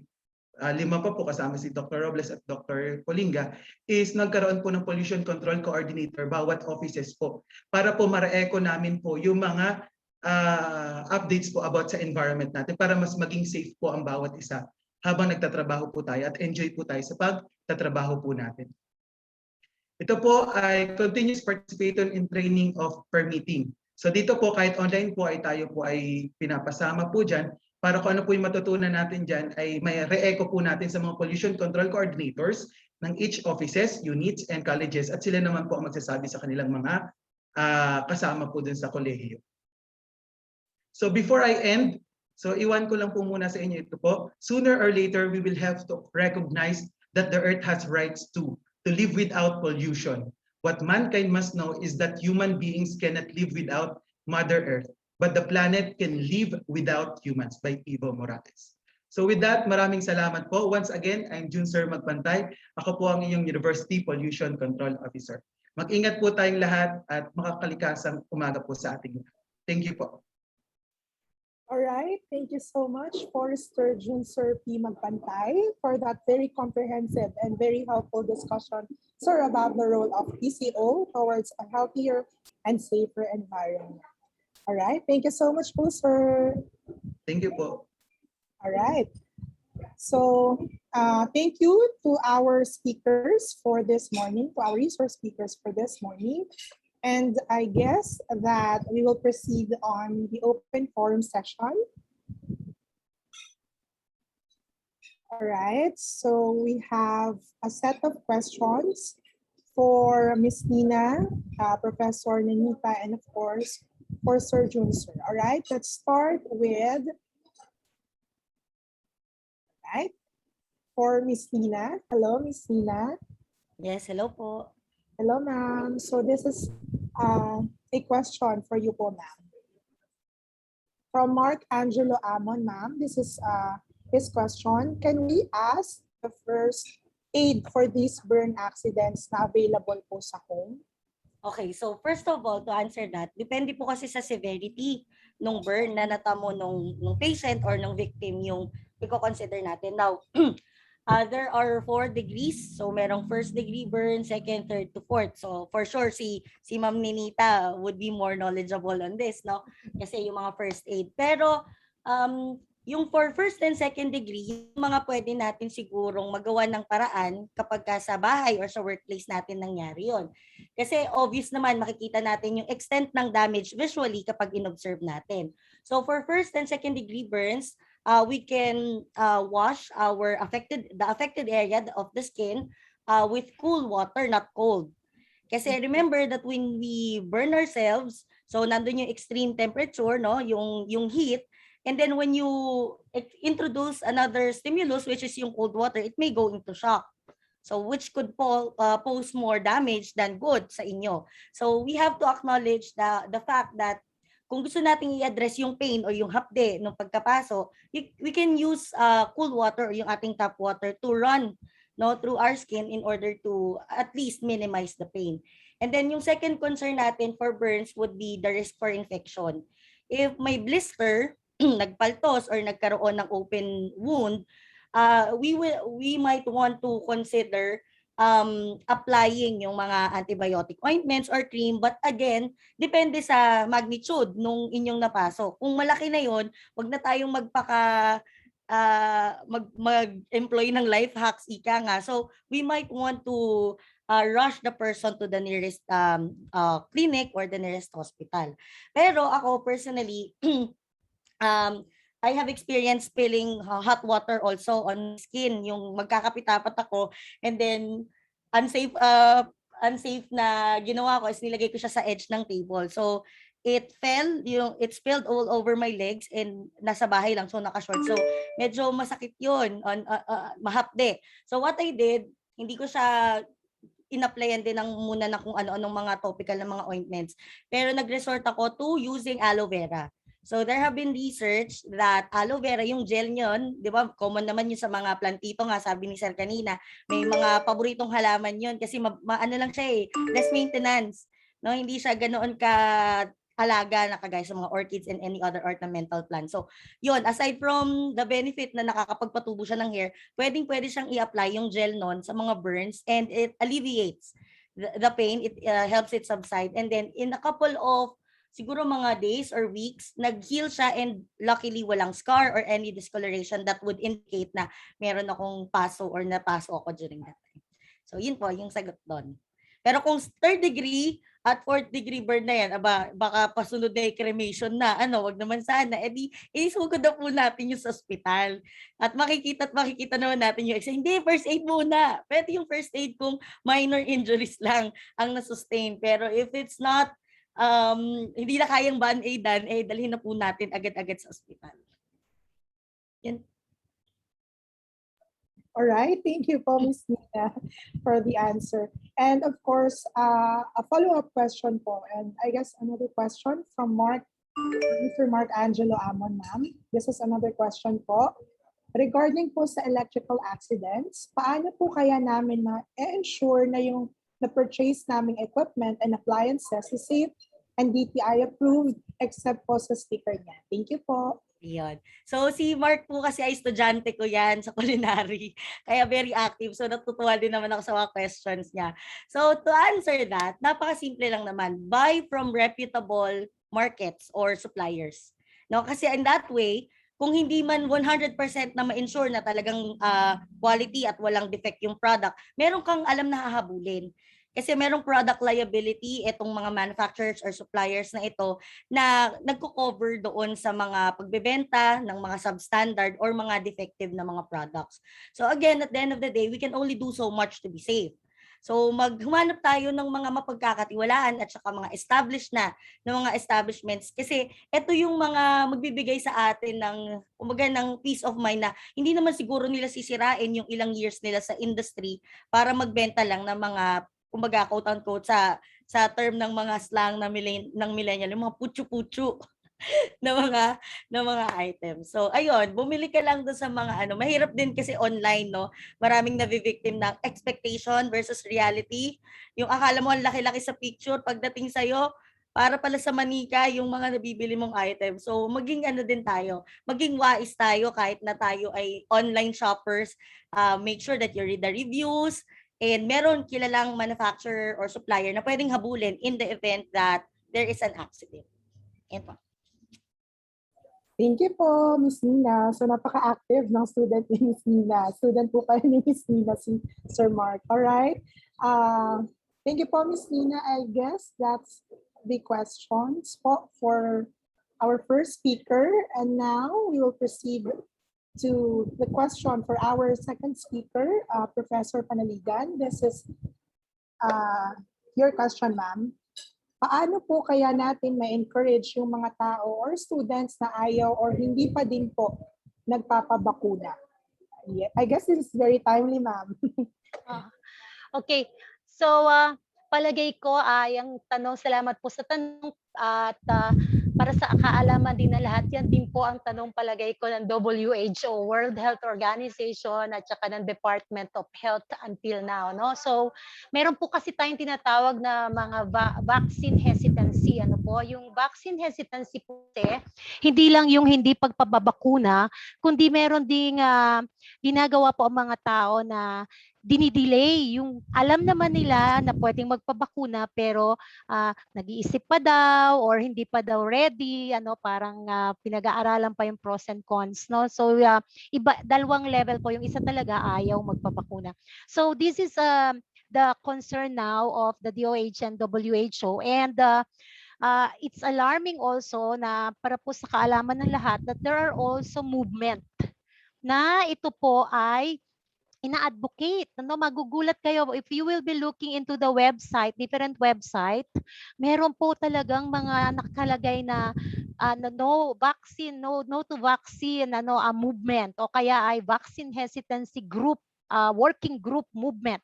And pag tiningnan mo po yung kanilang mga numbers ng nag-join ay talagang in volume, bulk din po yung mga tao na talagang nagsusupport dun sa movement na yun.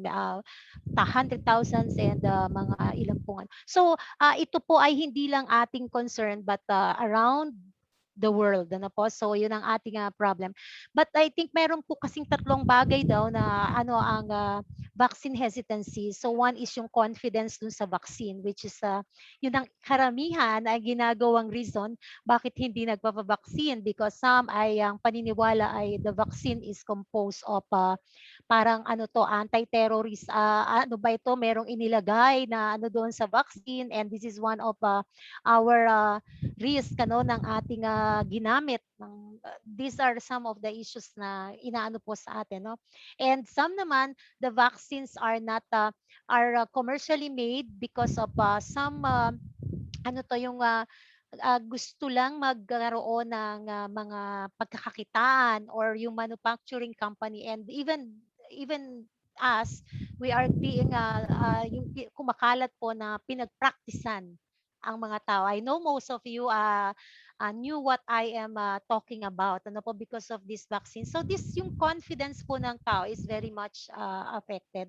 And this is also one of the problem pa hanggang ngayon ng ating mga agencies. And massive information campaign po ang ginagawa ng ating mga ahensya. Even us, no, kahit po tayo in our own ano, yung po mga nagpa-vaccine is might be ay dahil madami na din silang nabasa at saka naunawaan about yung formulation ng vaccine, ano bang laman nito, and ano ba ang magagawa nito, how potent, how effective, ano, yun po ang ano nila. And ang isa pa pong sinasabi na problem is not only yung pong confidence, but also yung complexion, yung complexity ng things, ano po, dahil marami tayong other factors related to vaccine product, like yung pong ating mga, alam naman natin, nahahaluan ng politics.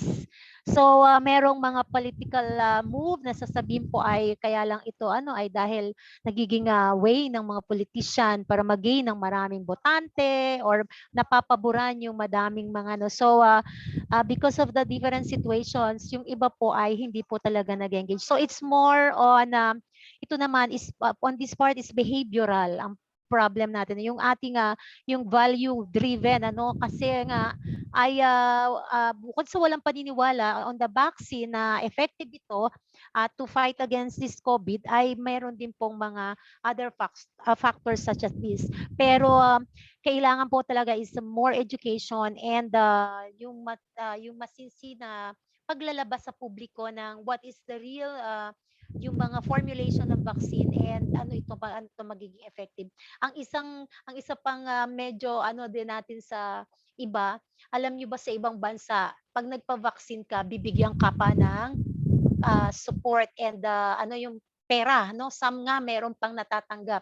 I have talked to a friend, no, a friend living in the Texas in US, and yung anak niya, no, na nagpa-vaccine sila, meron talagang binibigay na incentive ang government just to ano, and some may be availing dahil merong nakukuhang incentive, ano, but not really believing on the effectivity of the vaccine. So it's multifactorial yung ating complexity ng human being, yung behavior, yung attitude, values, ano, kung pinahalaga ng health, ina-expect natin na ito yung mga tao na mag-engage for vaccination. So ang tanong, what should we do?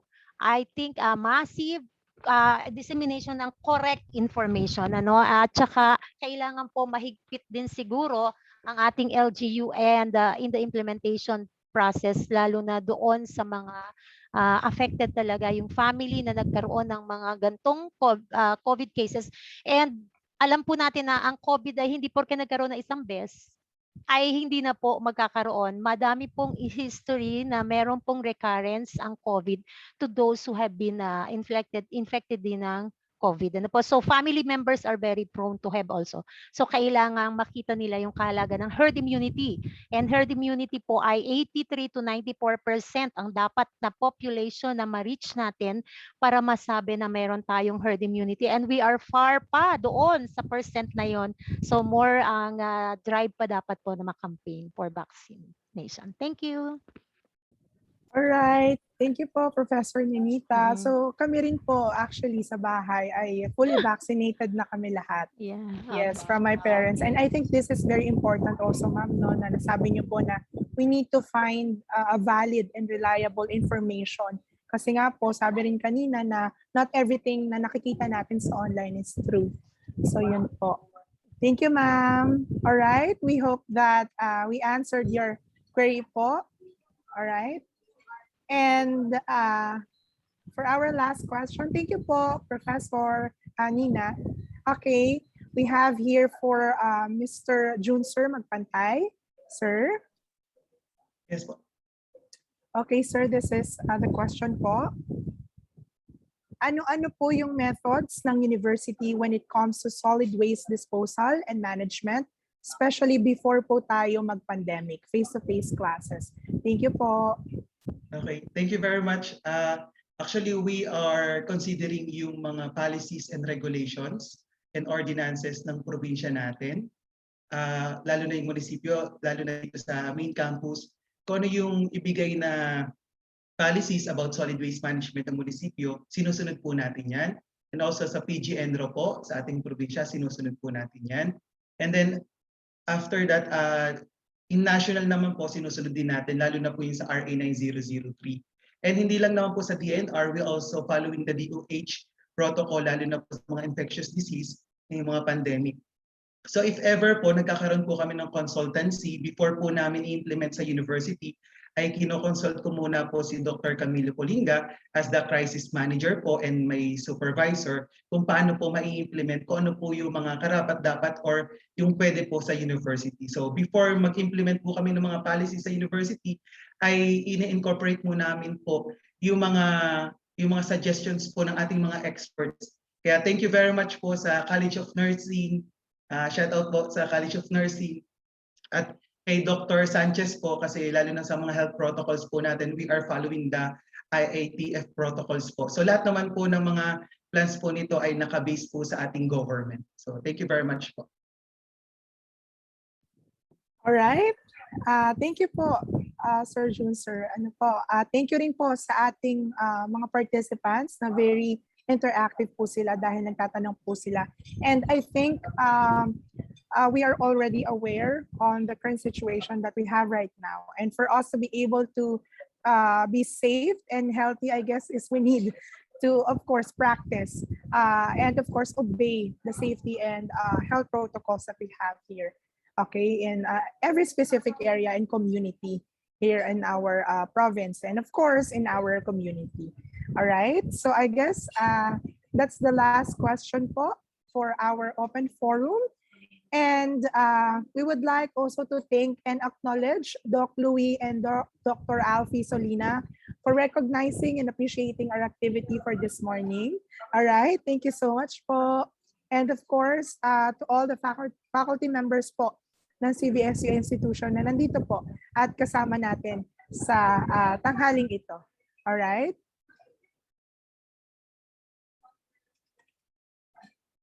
Okay. If there will be no answers, questions na po rather, we will proceed on the awarding of certificates. All right? Okay, let me read the citation.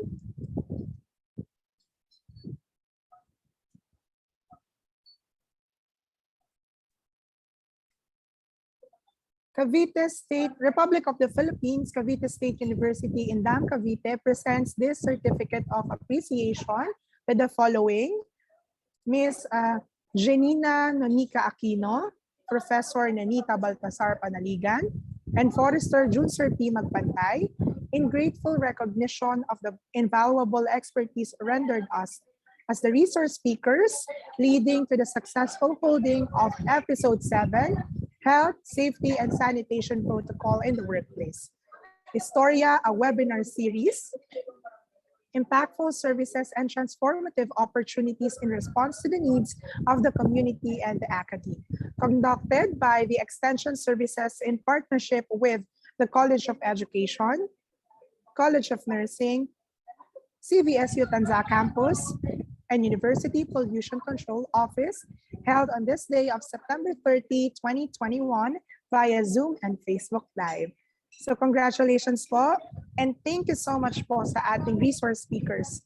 Okay, anything to say po, or you would like to say something po ba from our three resource speakers for this morning?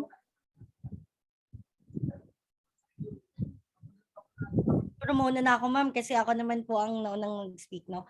So, Alright, ma'am. I guess the bottom line of everything that we have talked about is ang greatest motivation natin to be safe is because we wanted to spend more time with our loved ones and to do the things that we are passionate about. So in our case or in my case, it's teaching. For some others, it's about taking care of those that are ill. No, for Sir Jun sir, it's about taking care of the environment. So lahat tayo may pinanggagalingan at pinaghuhugutan. So paano natin siyang magagawa ng maayos at mabuti kung sa sarili natin ay hindi natin kayang masimulan ng pagiging safe, pagpa-practice nito. And this would become habits, and our habits will eventually be a way to influence other people. So let's do this to inspire and motivate the people that we are living with or yung ating mga co-workers para, di ba, mas maging happy at harmonious. Let's refrain from all the toxicities and negativities and just spread good vibes. Yun lang po, and thank you very much for having me. Thank you po, Ms. Nina. All right, Professor Nenita. Okay. So for the message to the audience, so we only live once, no? Healthy living is very basic. Eating nutritious food, having adequate rest and sleep, getting enough early morning sunlight, having a daily exercises, make it a habit to monitor your health, and be vaccinated to protect yourself and your family members from this COVID-19. So as we experience what COVID-19 and the pandemic has brought in our lives, we are one in realizing that it's really not about power, it's really not about money, it's really not about possession and careers that will bring us happiness and safety. It will be about our body, our health, and our loved ones who will be with us until the end of our lives. So take care, everyone, and always consider yourselves uh, a healthy human being by protecting yourselves from this COVID-19. Congratulations to Extension Services Office. Thank you. Thank you po, Professor Nenita. And lastly, for Sir Jun Sir Magpantay, sir. Thank you, Miss Audrey. So hopefully, I inspire people na gawin nyo yung pagsisegregate or iwasan natin ang basura para iwas sakit. And mas maganda kasing magtrabaho, mag-aral kung malinis ang paligid natin. So hopefully, naliwanagan po, lalo na po ang mga employees natin sa main campus. And hopefully po, yung mga satellite campus po natin ay magkaroon po ng ganitong policies. Hindi lang po sa main campus, pati po sa satellite campus. And ang aming pong opisina, ang Pollution Control Office po, ay kami po ay very open po sa mga suggestions and recommendations. If ever may nakikita po kayong hindi maganda or hindi tama po sa aming opisina, ay very welcome po sa amin yun kasi we have that room for improvement po. Kasi aminado naman po ako, even though I'm a forester and an environmental scientist, ay hindi ko po alam ang lahat po. So I'm encouraging everyone to become a volunteer sa aming pong opisina and sama-sama po nating solusyonan po ang problema natin sa basura. With that, thank you very much and congratulations po sa mga speakers. Thank you very much po. Hopefully, maging technical working group po namin, yung taga-SED po at yung taga-CON. And congratulations po sa Extension Services family for this episode, Istorya 7. Thank you po. All right. I guess that's it. Thank you so much po, Sir Jules, Sir Miss Nina, and Professor Nenita for this very informative and very amazing webinar for us. So thank you rin po, of course, sa ating mga organizers and of course to the people behind this specific and beautiful event. All right. So I think that's a wrap up for our webinar for this morning. So before we formally close this program, all right, I would like to congratulate also our resource speakers for this informative webinar and of course to all the participants na nakasama po namin ngayon dito sa atin. Alright, and to close our program, may we call on the screen Chairperson of Home Economics, Vocational and Technical Education Department, College of Education from Cavite State University, Dr. Pia Roda P. Lucero. Ma'am? Hello, good afternoon po. Am I audible po? Yes, ma'am. Okay. So magandang tanghali po sa ating lahat mga ka-istorya. So thank you po Ma'am Audrison Borilla for that introduction. So to our University President, Dr. Hernando D. Robles, to the different Vice Presidents, especially po kay Dr. Melbourne Talaktak, our Vice President for Research and Extension, and to our very hardworking Director for Extension Services, Dr. Almira G. Magkawas. To all our speakers, napakagaling po ng ating speaker for this episode 7 webinar series, si Ma'am Nanita Panaligan. Hi Ma'am. Sir Jun Sir, magpantay, hello sir. And of course to my colleague in the department, Ma'am Giannina Nonica Aquino. And to all the participants who joined or watched via Zoom and FB Live, magandang tanghali po sa ating lahat. So I would like to acknowledge po the collaborative efforts from the Extension Services family sa pangunguna po ni Dr. Almira Magkawas and to all of your staff, ma'am, katulad po ni Ma'am Badet and the team. In partnership din po with various extension implementing units of this university like the College of Nursing, College of Education, the Tanza campus, and the University Pollution Control Office for conducting a monthly webinar series called ISTORYA, or Impactful Services and Transformative Opportunities in Response to the Needs of the Community and the Academy. So I salute you all po for coming up with this very brilliant idea of ISTORYA, wherein you are promoting awareness to the various events celebrated each month by the Philippine government. So each istorya po in every webinar series is really inspiring with informative topics which serves a great contribution in response to the needs of our community. So this September is Health, Safety and Sanitation Month.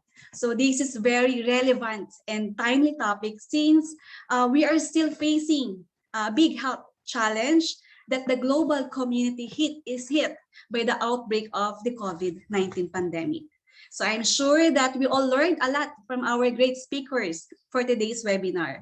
So the istorya of Ma'am Giannina Nonica Aquino, very informative po yung topic niya. Ang dami pong tinuro sa atin about the health and safety in the workplace. The same with the story of Ma'am Net Panaligan. So very inspiring din po. We really appreciate po the efforts and sacrifices of our nurses. Talagang buwis buhay ang ginagawa po ng ating mga nurses, especially right now that we are still experiencing this pandemic crisis. And of course, Sir Jun Sir Magpantay, napaka-informative din po, napaka-helpful po ng mga share ninyo sa aming information. So we all know naman na yung proper waste disposal po will contribute to a healthier and safer environment. And I hope that we must put into practice po all the helpful information po from our great speakers. So again, we must remember that your health and safety is your responsibility as an individual. So we have to follow the rules, protocols to prevent the consequences that harm your life. And our health, safety, sanitation is our protection against COVID-19. So I'm looking forward for more istorya na mga ma-share pa po ng mga susunod pa po mga speakers po natin. And again, congratulations po at maraming pong salamat sa organizing committee ng webinar series na ito. Again, isang magandang tanghali po sa ating lahat. Thank you so much po, Dr. Pia. All right. Sisikapin po natin, ma'am, na hindi pa to ang huli sa ating Istorya series. All right? Sa ating webinar series. Thank you so much po, ma'am. All right? Again, thank you so much, everyone, for participating and, of course, spending the afternoon, I guess, half of the day po na nakasama namin kayo sa araw na ito. And for everyone po, don't forget to click the evaluation link or go to this link po para po sa ating evaluation form. Alright, kung gusto po natin ng e-certificates, ayan, free e-certificates for this webinar series po, specifically for this day, episode 7. So ito po ang ating evaluation link. Okay, you can scan it din po using this QR code po.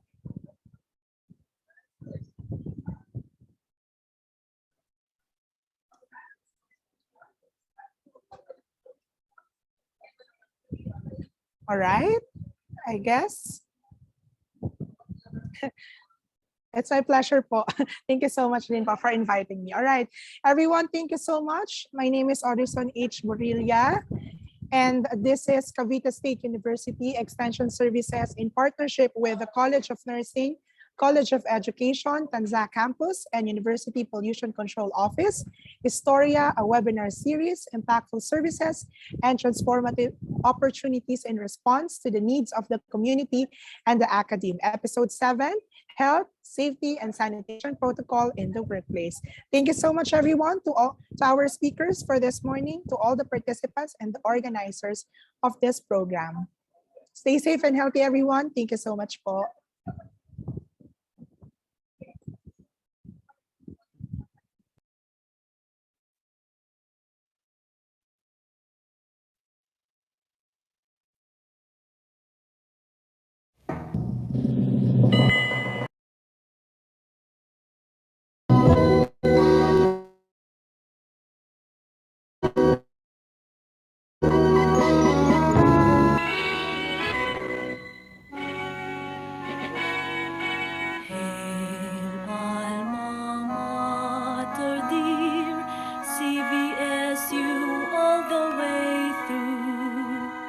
Seat of hope that we dream of under the sky so blue. Verdant fields, God's gift to you, open our lives anew. Oh, our hearts, our hands and minds too, in your bosom thrive and grow. Are now in bloom, vigilance hands to you have sworn. To CVSU our faith goes on, cradle of hope and bright vision.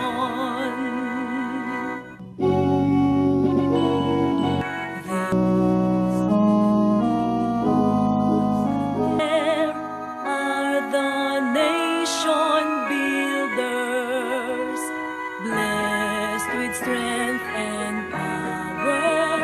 To our Almighty we offer. Seeds of hope are now in bloom, vigilance hands to you have sworn. To CVSU our faith goes on, cradle of hope and bright vision. We pray for CVSU, God's blessings be with you. You're the master when the builders, CVSU leads forever.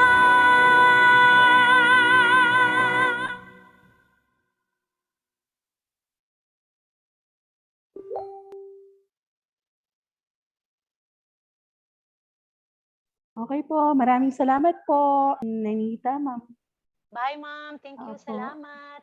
Ma'am Kainan na po. Nina at Sir John.